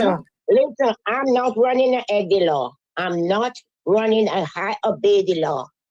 But what I'm saying, why go down so hard on them now? Even that man they're talking about, the disabled moped, they run them here on the road.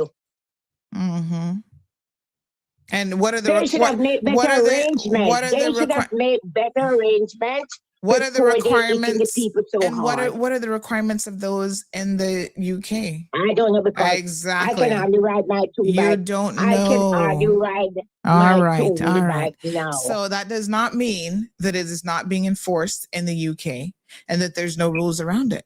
I'm just saying. Just because I'm not saying rules, but everywhere you go, just because you see them on the roadway. You have law. All right. But what I'm saying, they should have checked it out much better. What do you mean check it out better? Two-wheel bicycle that we used years ago. Two-wheel bicycle is almost like a moped. Moped might have a little more speed. But Miss Lucia, what do you mean check it out better? It's been in the law for years. Yeah, but what they're going to do? Is Mr. Walton going to open an insurance company? No, you can contact the insurance. You can what you need to do, not me. Contact the insurance company. Start selling the dash cam for the e-bike. Start selling them. Guess what? They have those out there too. But you know, you still have to comply. I'm not going to get too mad at you this morning because you have red on and I have black on this morning. All right, my dear. Okay. All right, folks, get up out of your chairs. We got lots of Christmas dinner that will be had on Thursday. Christmas dinner, Christmas lunch. We're going to be overeating this entire week. I'm pretty sure of it. So let us get moving. Let's do a couple squats, if nothing else. Kind of, work it out. Yes, honey child. So listen, the law is here. Stop arguing with compliance. I mean, no, Mr. Walton is not going to go and have you, Mr. Walton is not going to go and give you insurance for your, when you purchase these things. And I'm so surprised even at parents who go out there and purchase these things and have no understanding of what they're even getting for children, for underage children. Oh, yeah, let's let Johnny Ebanks jump on a motorbike until something happens to him, until he crashes and almost kills himself. And then, of course, then you start, oh my gosh, I didn't know this. Then you want to sue somebody. Who are you going to sue? Sue your damn selves for being stupid and not wanting to comply with legislation. Good morning, caller. Good morning, Sandra. How are you? Hello, honey. How you doing? Not too bad. Season's greetings to you and the rest of the listening public. Thank you, my dear. I'm just going to play devil's advocate because let me be clear about one thing. They are quite frustrating, or they can be quite frustrating. Mm-hmm. But I think that there's a few things that people aren't taking into account. Number one, just like everything else, you notice, albeit I question the level of lessons that they get, we have driving lessons for drivers here to get their license.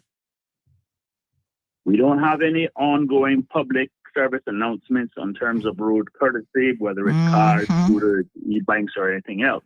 Yes. But what I can tell you, we all suffer from is the mass traffic that we have, and compounded by our cost of living.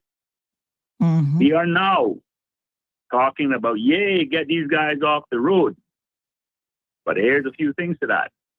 These people now will go back to pooling together, because if you remember, and there was a particular nationality was very famous for this here a couple of decades ago, where they all pool together and they buy a car and they share a car. So now we're going back to the demand of, okay, I can spend $1,200 or $3,000 on these fancy e-bikes, but usually around $1,200 for these scooters, e-scooters and bikes. That's one less car on the road. What happened is we haven't trained anybody or taught anybody or put any PSAs out there on the proper use of these things. And I got to say, to my disappointment, here's the police knowing from day one that these things legally required insurance, and they've been going for the better part of 5+ years of not enforcing a law. Let me tell you, that is dereliction of duty in any definition, right? So, and the thing about it is, the reality is it's not unexpected or uncommon, even in other sections of the law that aren't being enforced. But the point being is, y'all celebrate with these scooters getting off the road, but mind how you sell it. Careful what you ask for when it comes for increased traffic. It is better to make sure that you have proper educational processes and programs that can teach people how to properly use these things, enforce them, and then you find them, and then we would have more harmonious road usage and less impact on traffic. Because personally, I believe, like I always thought it was crazy that to import a motorcycle at 35% is what it was. I don't know what it is now. It was years when I had a motorcycle. And motorcycles have the least wear and tear on our roads. But I only had to pay 27.5% for a truck. And so it just didn't make any logical sense. And also too is, with motorcycles, you have less impact on the traffic. But hey, that's just my observation for the day, is that like everything else, with proper education and the proper enforcement of the rules makes for more harmonious use. Well, and until we get that picture, then we can continue on with our suffering. With that, bid you a good day. Thank you so much, Eddie. Appreciate it. Merry Christmas. All right. So someone just reminded us, they sent me a link. They said, but Sandy, the UK has rules in place as well for mobility scooters. That's what they're properly called. I was thinking wheelchair, but they're actually called mobility scooters. So they have it in place just like anywhere else. I mean, I don't know why we think Cayman is going to be the land of the lawless, where we're not going to have anything in place because, oh, well, we have too many people coming here who can't afford a car, who can't afford, listen, I understand, trust me, more than you probably know. I get it. Yes, our public transport system needs massive improvements. Yes, there are people who think this is a cheaper alternative, right? But it is not a cheaper alternative for all of the road users when you think about the potential damage. Talk to the lawyers who deal with personal injury, and they will tell you. Do you know what it cost the Cayman Islands? Because people are not compliant with the laws of this country. People do not have insurance.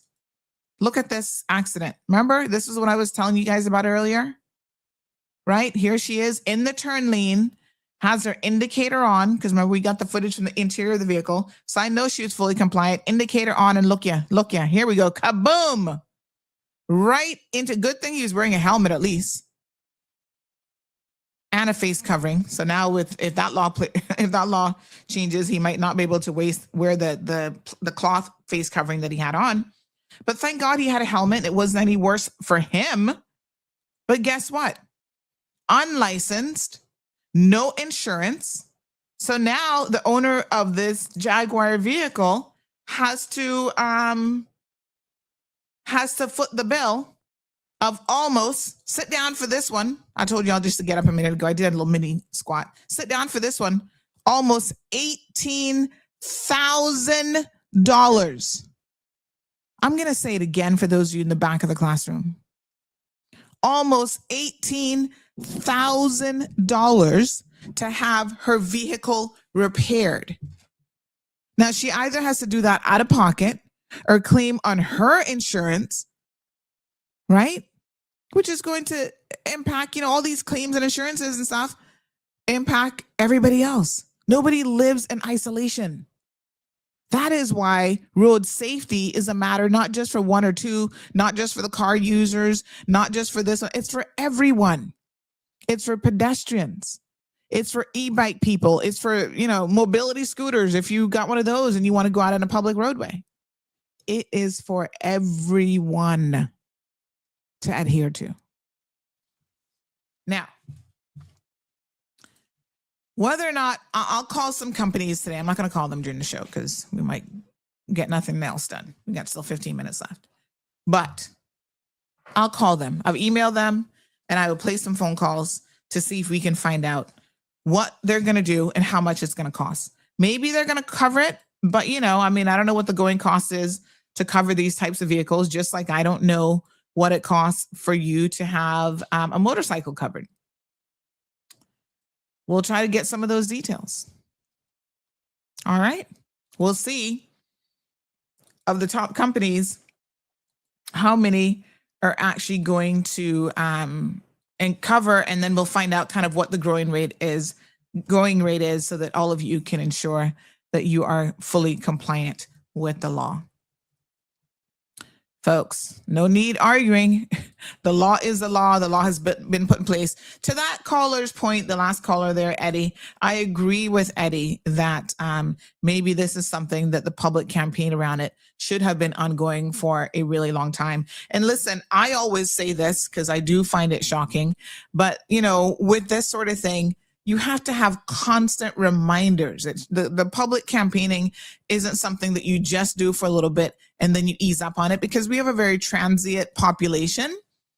People come and people go all the time, and they're not always making themselves aware of what the laws are. So I think that the government has a duty to, constantly inform people of, hey, this is what the law says. This is, whether it's this particular area or lots of other areas, even immigration enforcement, and so on. There can be more education around all of these things to keep our population better informed. Denny says, I suspect insurance companies would only insure bikes with proper lighting and indicators. Again, they may have requirements for some of these things, and who can blame them? Because if you're on these scooters at night and you have no visibility, no reflectors, no nothing, you are literally taking your hands, you're taking your life and putting it in your hands and other road users' hands, which I can tell you from what we see on the roadway every single day, no bueno. That's not a good idea, right? Again, I have footage here, which I'm going to post up later on today, of me driving, minding my own business. And here comes, I needed to cut it down a little bit, but here comes a guy right there by Couture Street, just pulling out right in front of me, like he can't see. I'm like, dude, what is wrong with you? You don't pull out in front of people and hope that they're going to stop, right? You stop when you're coming onto a main road. You have the obligation to stop and get clearance from both sides. Do not assume that, other people are going to just automatically stop for you. So the funny thing is, that day on Couture Street, within 30 seconds of me driving, there were two people who pulled out in front of me immediately, like right after the other. And I thought to myself, what is wrong with these people? They clearly do not care about their own safety, and neither do they care about my safety or, what it's going to cost, heaven forbid, if they run into me. It's like, come on. The other thing as well, I should bring this up. I'm going to post that video a little bit later on, so I'll keep you guys updated on that. That was just on Friday. I'm trying to find it here on my phone. I've been getting so many messages. So yeah, so that was just on Friday that those people pulled out in front of me, and I pulled it off my dash cam. Don't forget, honey child, 'tis the season to get yourself a dash cam for the safety of your loved ones. We've got them in stock, so reach out to me. Just had one, somebody else purchase over the weekend. They said, oh, my loved one always wanted this for Christmas. So this is a nice Christmas gift. And trust me, you would be surprised. Oh yes, here it is. I'm going to download this on my little jump drive here, and I'm gonna, it's 5 minutes. I have mine set to 5-minute increments, but I'm going to actually, put it down so that you can see less of, you can just see the 30 seconds of these two cars pulling out in front of me like they crazy. So let me see here. I'm going to save this. Yes. All right. So we got lots of this to cover. Like I said, this is just the beginning of this campaign. We will get there, and we're going to go through it. And gonna save this. Yeah. So don't worry, we're gonna get through it. Now let's talk a little bit. Let me give a big shout out to Digicel here. Digicel has some specials on. So please don't forget, these specials are on up until right through to December 31st. They're Christmas specials. So if you're still looking for a good deal or a nice Christmas idea and you don't know what to get your loved one, perhaps a phone is the solution. Christmas, the season of love, laughter, and just a little bit of chaos. Sometimes the ham has other plans, and sometimes the road to Christmas cheer feels longer than the 12 days themselves. Was it 3 eggs or 4? Better call Granny, she always knows. But in the rush and the mix-ups, it's easy to forget what matters most. Christmas isn't about perfection, it's about real connection. This Christmas runs on Real Connection, only with Digicel. All right, folks, so don't forget, Digicel has some amazing giveaways leading right up until the end of the year. They're going to be doing, you make a purchase, you upgrade, all these things will get you qualified to get entered to win one of 30 amazing prizes. And they're doing 10 draws weekly. So great deals and everything from prepaid and postpaid mobile phones and service, specials on Digicel Plus internet and broadband service. And again, you get the opportunity to be entered into the Christmas raffle, everything from free phones to free service plans. So pay attention. Here's some of the deals that you can take advantage of at your local Digicel location. They've got 3 stores to service you, everything from Savannah, Countryside, right in Georgetown, there on the waterfront, and the Camana Bay location. So postpaid customers, you can get signed up for a new postpaid plan, get the first 2 months for free with first 2 months with 50% off.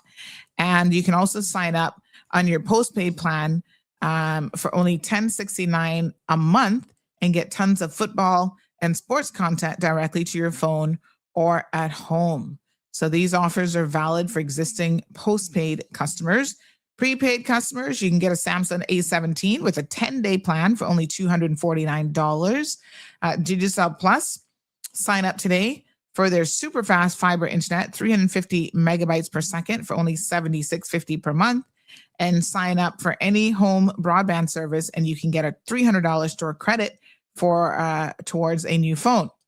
Existing customers, no down payment on any handset financing for postpaid customers that have been with Digicel for over 2 years.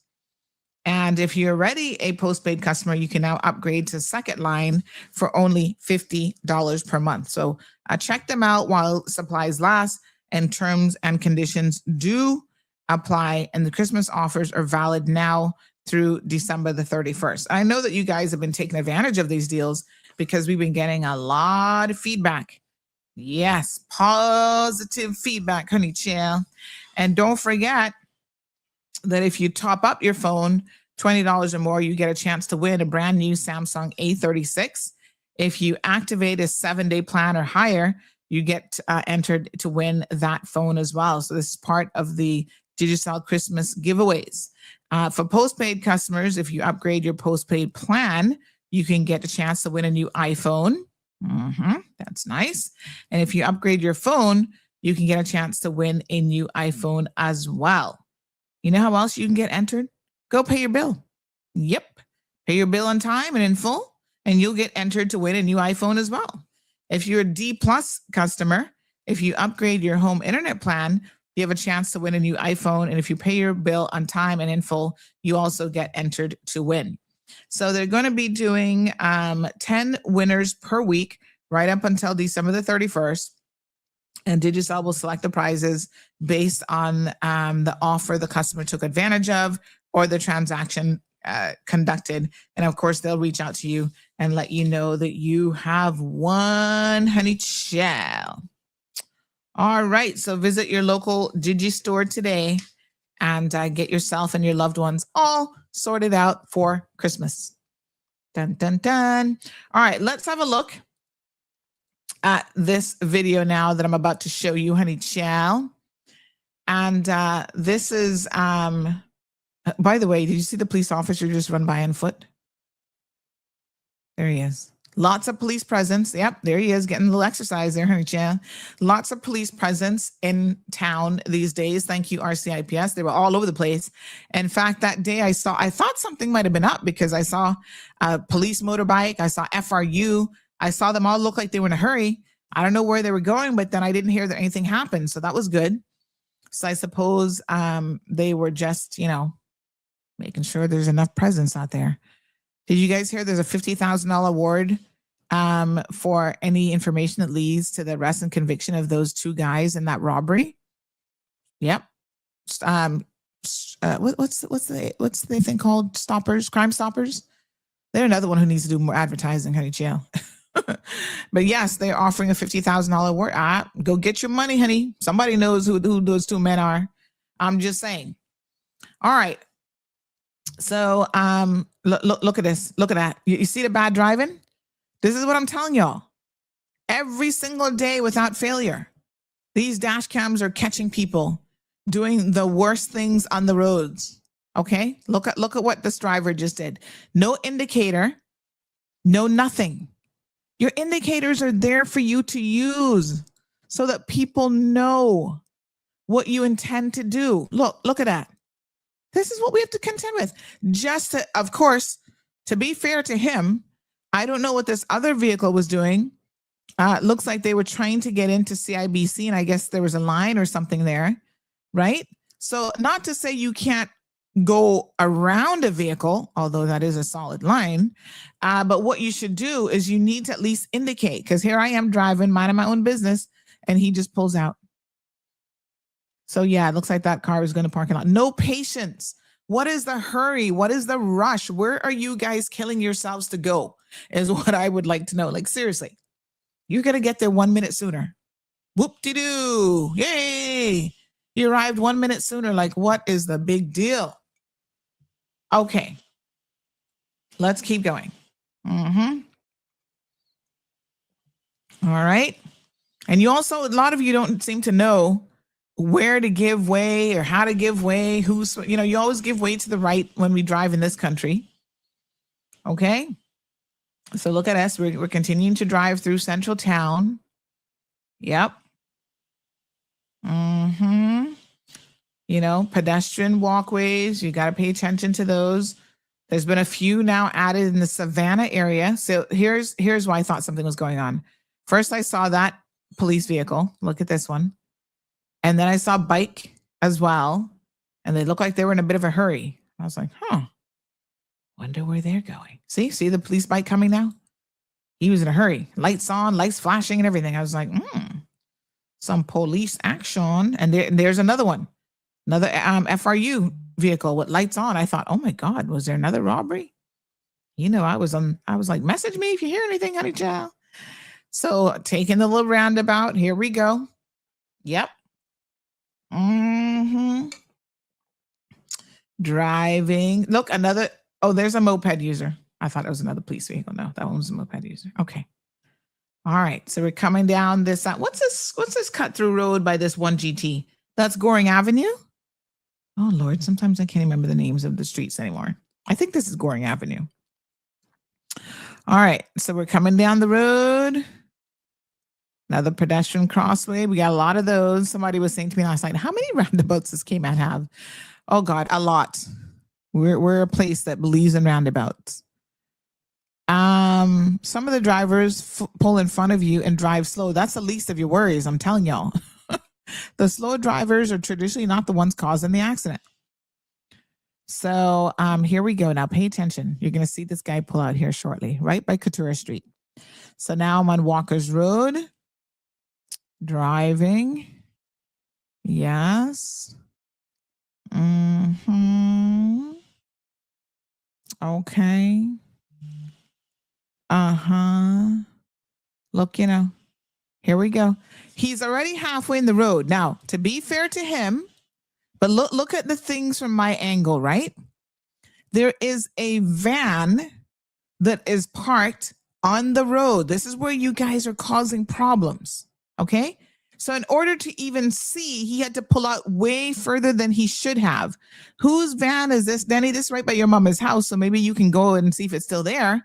I don't know if it's broken down or what the issue is, but you do not park a van on a roadway like that. This is the kind of stuff that you take a copy of this, you take a picture of this on your dash cam and you send it to the RCIPS and you find out, why is this driver parked right there actually blocking Couture Street, so that people come out of Couture Street have to come way out in the roadway.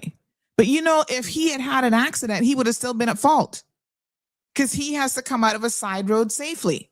But like I said, to his credit, there seems to be some kind of construction van or something parked right there on the corner. That is like the worst place to park. Like, come on. So of course he's coming out, and look at this. Can't properly clear the street with me like literally right in front of him. I had to put on my brakes. Look at how close that was. And then the funny part about this is the guy had the nerves to give me attitude. I could see him looking like, oh, why didn't you stop? I'm like, I'm not supposed to stop on the main road.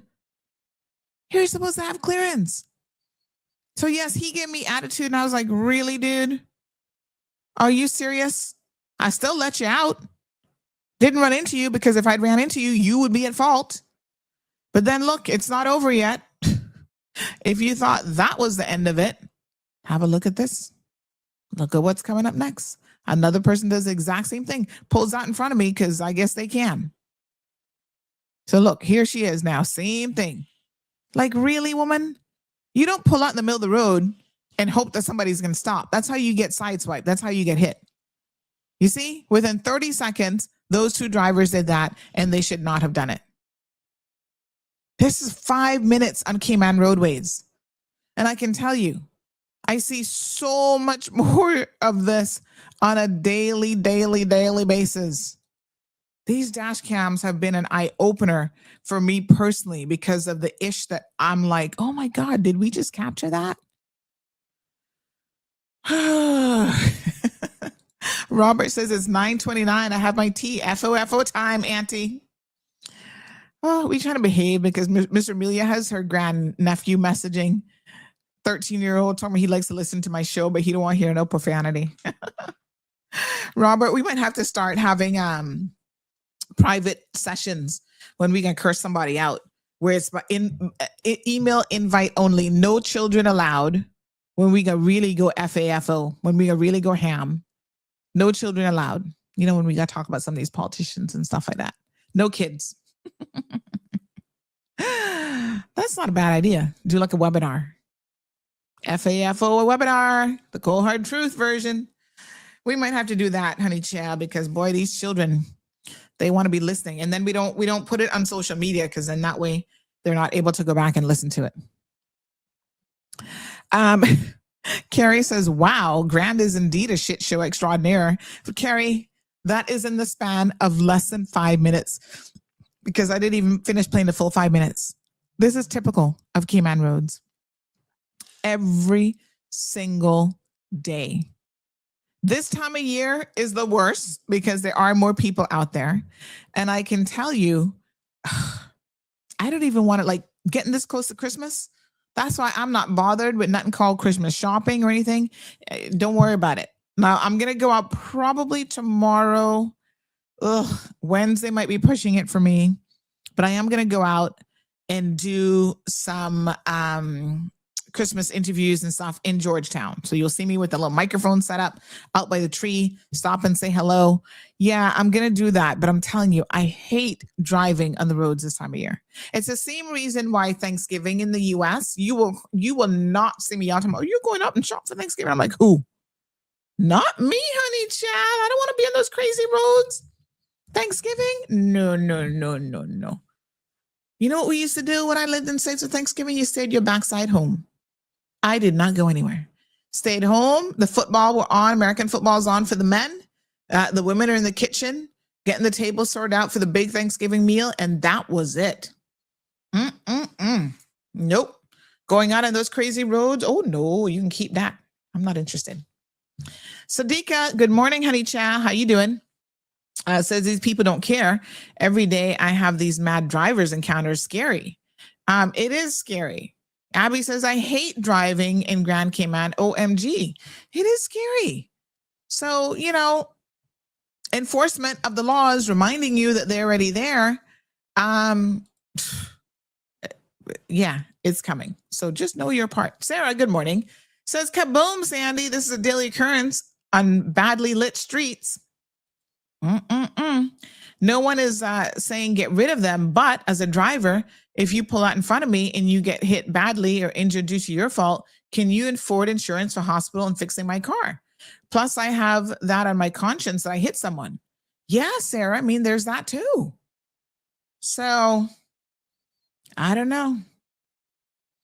Waking up the Cayman Islands says Caribbean people need to travel Europe and experience life abroad and stop being so outlawed with these simple things. I mean, it's ironic that right in the UK, they have the same laws, the same enforcement, but y'all living over there and still don't even know what's going on and you don't care, but you're worried about, it's just the Cayman Islands. Let's just ignore everything till the whole place goes to being a total shit show. How about not? How about we become more compliant as a community? Lavana says, let one of them hit my car. I bet you they'll change their tune. No one is saying that they must come off the road. Just get license and insured. I agree with that. What is the big deal? There was a time when you had to license your bicycles too, but y'all not even doing that anymore. I can't remember if that's still in the law. That may no longer be a requirement. But it's just a free-for-all. Everybody wants to do whatever they want to do. Keith, good morning. Sorry, Kevin. Conley says 20 miles and up is a class 3. Look at the poor cyclist. Thank you, Kevin. Look at the poor cyclist that lost his life there in Bordentown, that last one. And we've had multiple cyclists over the years. Kevin, when I saw your cycling picture, this made me think of how dangerous the roadway can be for the cyclists, moped users, and these people as well. But they also have to comply because some of them are not following the rules on the roadway. Anthony says the UK mobility scooter rules require users to have a disability with a class 2, maximum 4 miles per hour restricted to pavements, and class 3, maximum of 8 miles per hour allowed on roads. No license is required, but class 3 must be registered. Insurance is recommended, and key restrictions include no motorways, bus/cycle lanes, or tandem riding. So there's still rules in place. Thank you, Anthony, for that. Jenny, it's not about trying to get rid of them. It's trying to make sure that everyone is compliant with the law because the law does require compliance. Okay, so thank you. I was actually looking this up, Anthony, as I saw that on the whole UK thing. So they have a whole national framework for mobility scooters. They're treated as invalid carriages with class 2 and 3 rules apply. in the US, they have disability laws and local traffic laws that govern these single, because there's no single national scooter code. So it depends on exactly which city and state you're in. All right. But yes, sometimes they have no pavement rules in the UK for class 2 machines. Sorry. Class 2 machines are for pavements and footpaths only. Class 3 machines can be used on the road, but are still banned from motorways and cycle-only lanes, bus lanes, and high-speed dual carriageways. Users must obey normal traffic rules and use lights and reflectors at night. In terms of registration, Class 3 scooters must be registered with the DVLA. That's what they call their thing. They're in the UK. But need not display a number plate. Class 2 does not need registration, and Class 3 road legal scooters must meet design limits. So maximum unladen weight of about 150 Gs, maximum width, capable of 8 miles per hour, must be equipped with brakes, front and rear lights and reflectors, indicators, horn, and at least one mirror. An amber flashing beacon is required on certain dual carriageways. So while you guys are sitting here, complaining, there are similar rules for different categories in the UK as well. Mm-hmm. What a mess. What a mess. All right, good folks. Continue to tune in. I need to go and check out the new bus park here in Savannah, because some of you don't know that it's there and it's been done. So I'm going to maybe go by there a little bit later on. So we can get some video footage of that. Good morning, Sandra. I'm going to put some ackee, plantains, and breadfruit on the fence for you. I don't need the bag back. Oh, good morning, neighbor. Oh, what a beautiful neighbor. All right, I'll tell Miss Stacy to go to the fence. Ooh, we got ackee, plantain, and breadfruit. And I bought a bunch of plantain because I'm going to fry some up for Christmas. That's going to be my plantain treat. Okay. So, all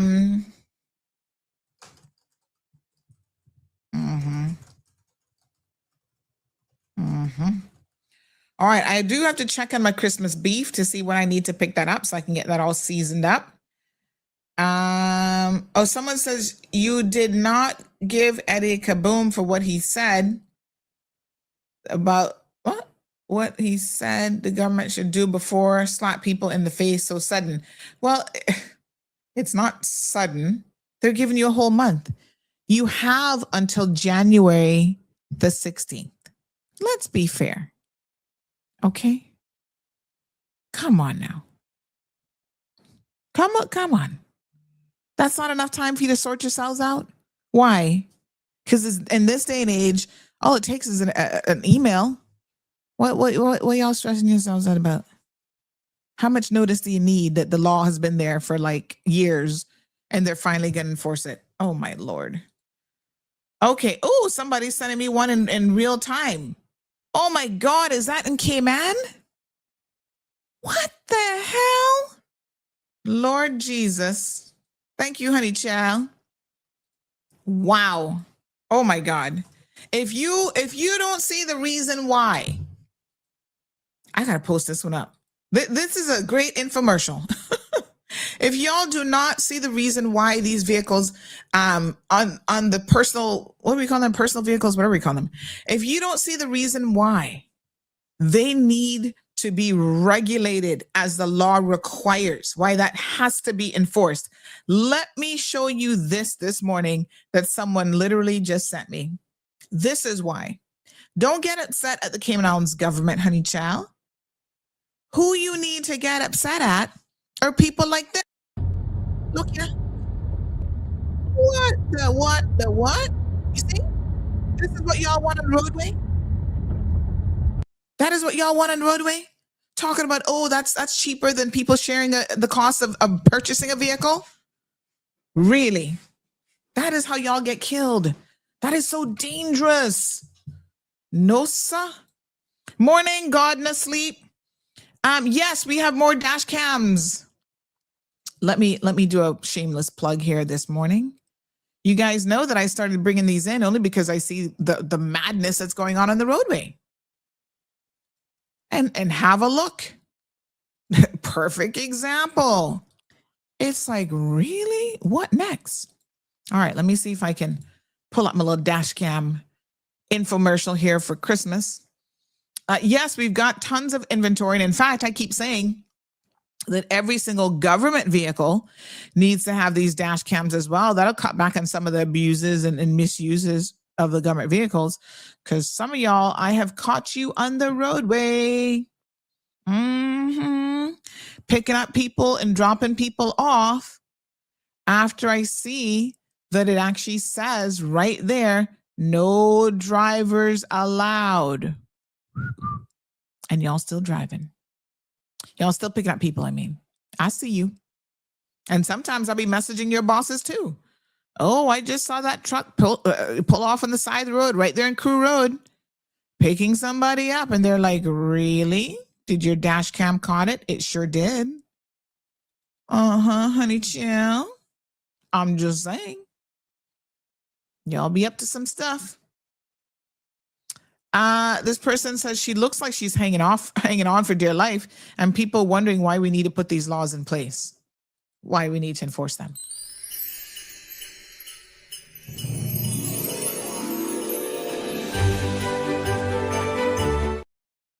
All right.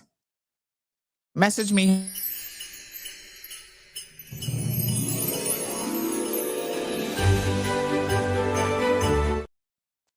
Beautiful. All right, honey child. 324-1612. God no sleep. Damien, good morning, sir. Says in the UK, it's illegal to ride a privately owned e-scooter on public roads, pavements, or parks. They're classified as motor vehicles needing insurance, tax, MOT, and a license, which private ones lack, leading to fines, points, and seizure. I mean, yeah. Yep. El Rey says no drivers allowed. Yep, that's the problem we have. Lord have mercy. Well, they are government vehicles, and some of y'all be doing the most in them. All right, folks. It's this Christmas season now, so we got lots of things to cover. And I want to wish you guys a safe day. Especially if you're going to be out there driving, please be careful. Honey child, all I can tell you is to be careful on the roadway because there's so much going on out there. It is hell of a scary.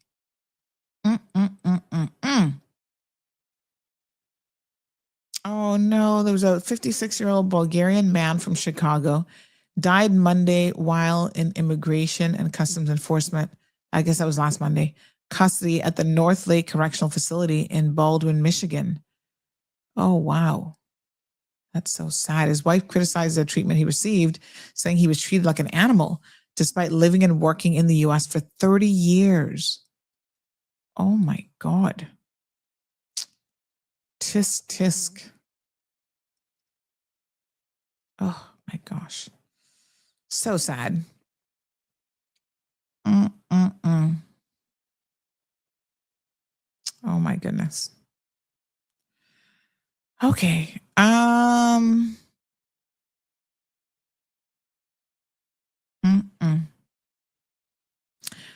All right, honey child. What a mess. Ay. All righty. Oh, looks like Dean is having a fabulous time in Miami. I see you. He says, so what can you really accomplish in 24 hours in Miami? Forget the shopping. My wife and I went all in on the city's vibrant day and nightlife, starting with the best breakfast at Bistro Cafe. Yes, sir. Couples do the date night getaway 24 hours is all you need to make it truly memorable. Aw, I like that. That is so cute. Good morning. You even went to a concert? Good morning, caller. Good morning. How you doing? Hey, not bad. How are you? Merry Christmas. Thanks. Same to you. All right. What's on your mind? You're on this subject this morning. Yes. I'm surprised it took you so long to call in. I was expecting to hear from you earlier. Okay, we're going to talk about dangers of texting while driving. Well, how about you talk about some of these e-scooters, since that was really the topic? All right. I'm just saying. Mm-hmm. I want to get this off my chest first. Okay.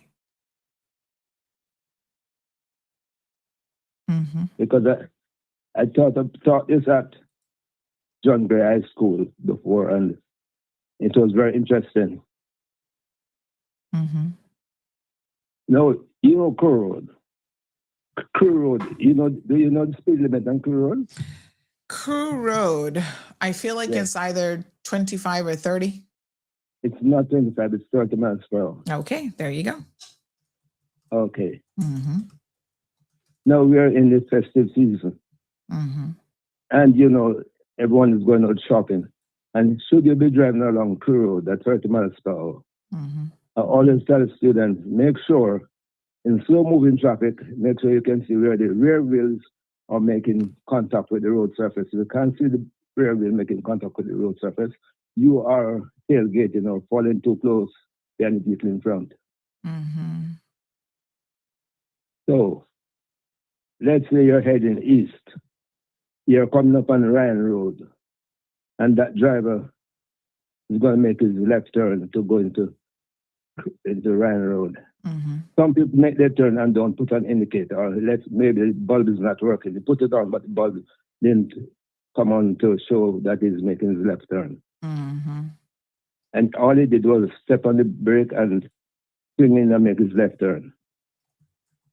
And you now run to the back of that guy's car, whatever. Mm-hmm. Mm-hmm. And you're on your quick question. Mm-hmm. You're going to visit a friend on Christmas, taking a little gift for them. So you're texting him to let him know that you're on your way. A short message to let him know that you're on your way. How long would it take you to type a message to say, "Hey Jennifer, I'm on my way"? How long would it take you to type that message? Well, am I driving? You're in your driving, scenario, yes. I shouldn't type the message. I should just, at the most, send a voice note. But what you could do is before you even left home, you should say, okay, I'm leaving out now. I'll see you in 10 minutes. I'm just being devil's advocate. I know. Devil's advocate to say. I know. How many seconds would it take someone to type that message? That sounds like a long message that your eyes would be off the road. So, like I said, I'd probably just voice note it to him. Okay. Yeah, it depends on how fast you type. I mean, I'm a thumb typer, so that means that both my hands would be off the wheel. Not a good idea. I wouldn't recommend it. I remember I was at John Gray teaching this, and a little person said, "Oh, when my mom is texting, when she sees the police car, she drops their phone in her lap." Mm-hmm. I laugh. Anyway. Mm-hmm. Anyway, should you text a text like that? You say it sounds like a long message. Yeah. So, okay. Should you be driving along that road 30 miles per hour? Did you know if you're driving at 30 miles per hour, you're covering 44 feet every second? Mm-hmm. In 1 second, you take your eyes off the road, you cover 44 feet. So if you take your eyes off the road for, say, 4 seconds, it's 44 times 4. So that guy touches brake to swing into Ryan Road. Mm-hmm. You're in that person's Lexus, or don't let it be a Tesla or whatever vehicle that's going to be, because you're going to be paying for that guy's vehicle. And of course, colliding that vehicle, you're going to be at fault. Your insurance is going to pay for that vehicle. So that's the danger of texting while driving. Mm-hmm. So no texting while driving. Yes, sir. Thank you for the reminder. Have a good Christmas when it comes. Thank you. All right, my dear. And talk about quickly. Don't leave me yet. Talking about e-bikes, e-scooter. You know what part of the vehicle is the A pillar or the windscreen pillar? The windscreen pillar. You know what part of your vehicle is the windscreen pillar? Say that question again. Windscreen pillar. Windscreen pillar. Yes. No. You know, but maybe you're that area between the windscreen and the door. Oh, you mean that it's kind of like a blind spot? Yes. Oh, yes. And I tell you what, on different cars, it can be very. Some vehicles is bigger than others.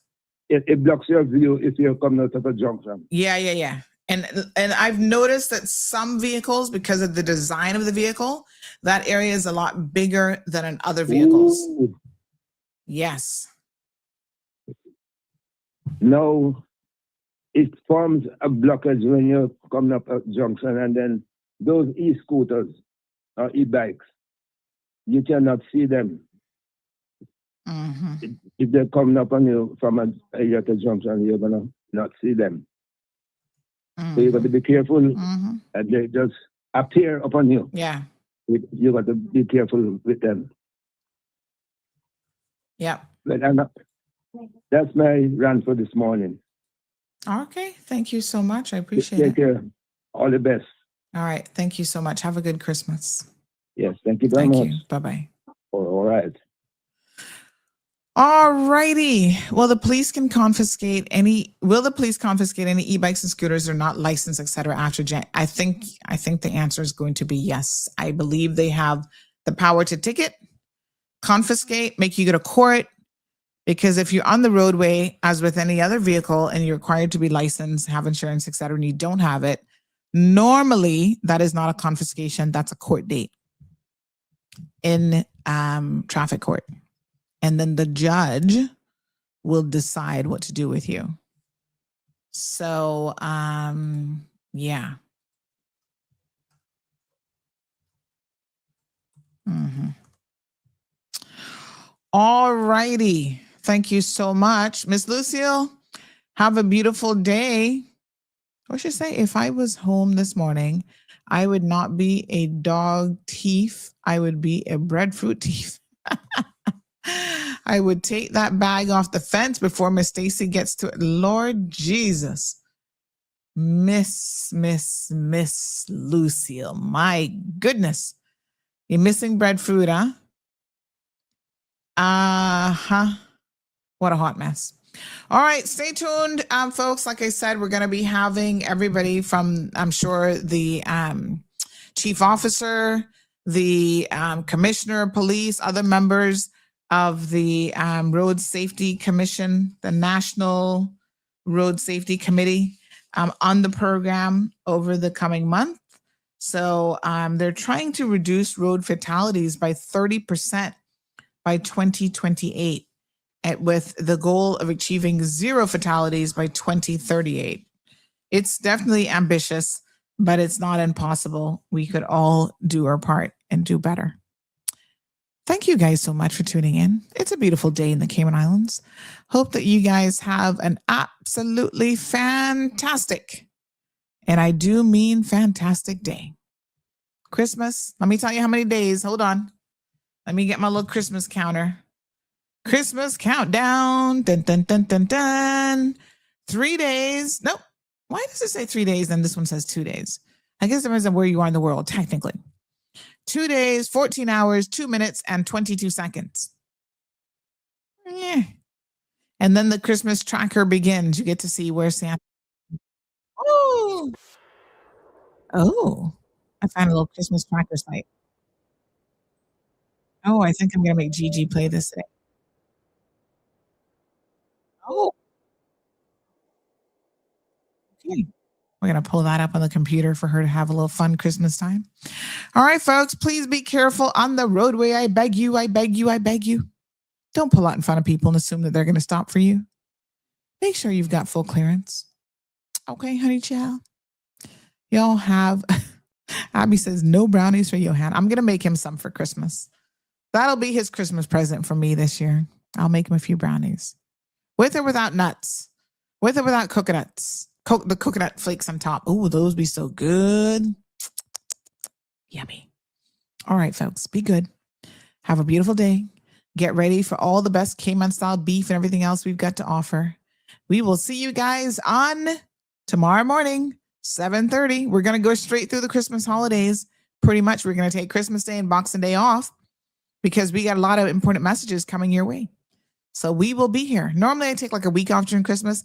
This year we're going to run it right up until December 31st. Have a beautiful day. Oh, speaking of that, let me do a quick announcement. Sabrina Turner is taking some time off for the holidays. As you guys will know, when she was MP and minister, the 4 years, she barely left the island, much less took any time off. So, of course, her schedule is her own to make here on CMR TV. So she has decided Friday was going to be her last show until the new year. So she is off until January. I don't know exactly what day in January. I'll double check. But she is off until then. So there will be no show in the evenings. Sabrina Speaks. And yeah, I think Make We Talk will be on this evening. Mind Matters, we got an episode coming up. And then I don't think we have a Court Matters for this evening. I actually needed to message Wendy because we were going to take the time off as well. So let me see. Okay, yeah. So a lot of the creators are taking this week off for the holidays. Okay. Lovely. Everybody good? See you guys tomorrow morning. All right. Take care. Mr. Duke Marin says, advise Caymanians, most important advice to Caymanians and outsiders, stop eating. Lord have mercy. Duke, you're a one-track broken record now. There's more things to talk about. Yes, that's important, but that's not the only thing in the world to talk about. Okay. Okay. Goodbye. Toodaloo. Thank you for tuning in to another episode of The Cold Hard Truth on Bobo 89.1 FM.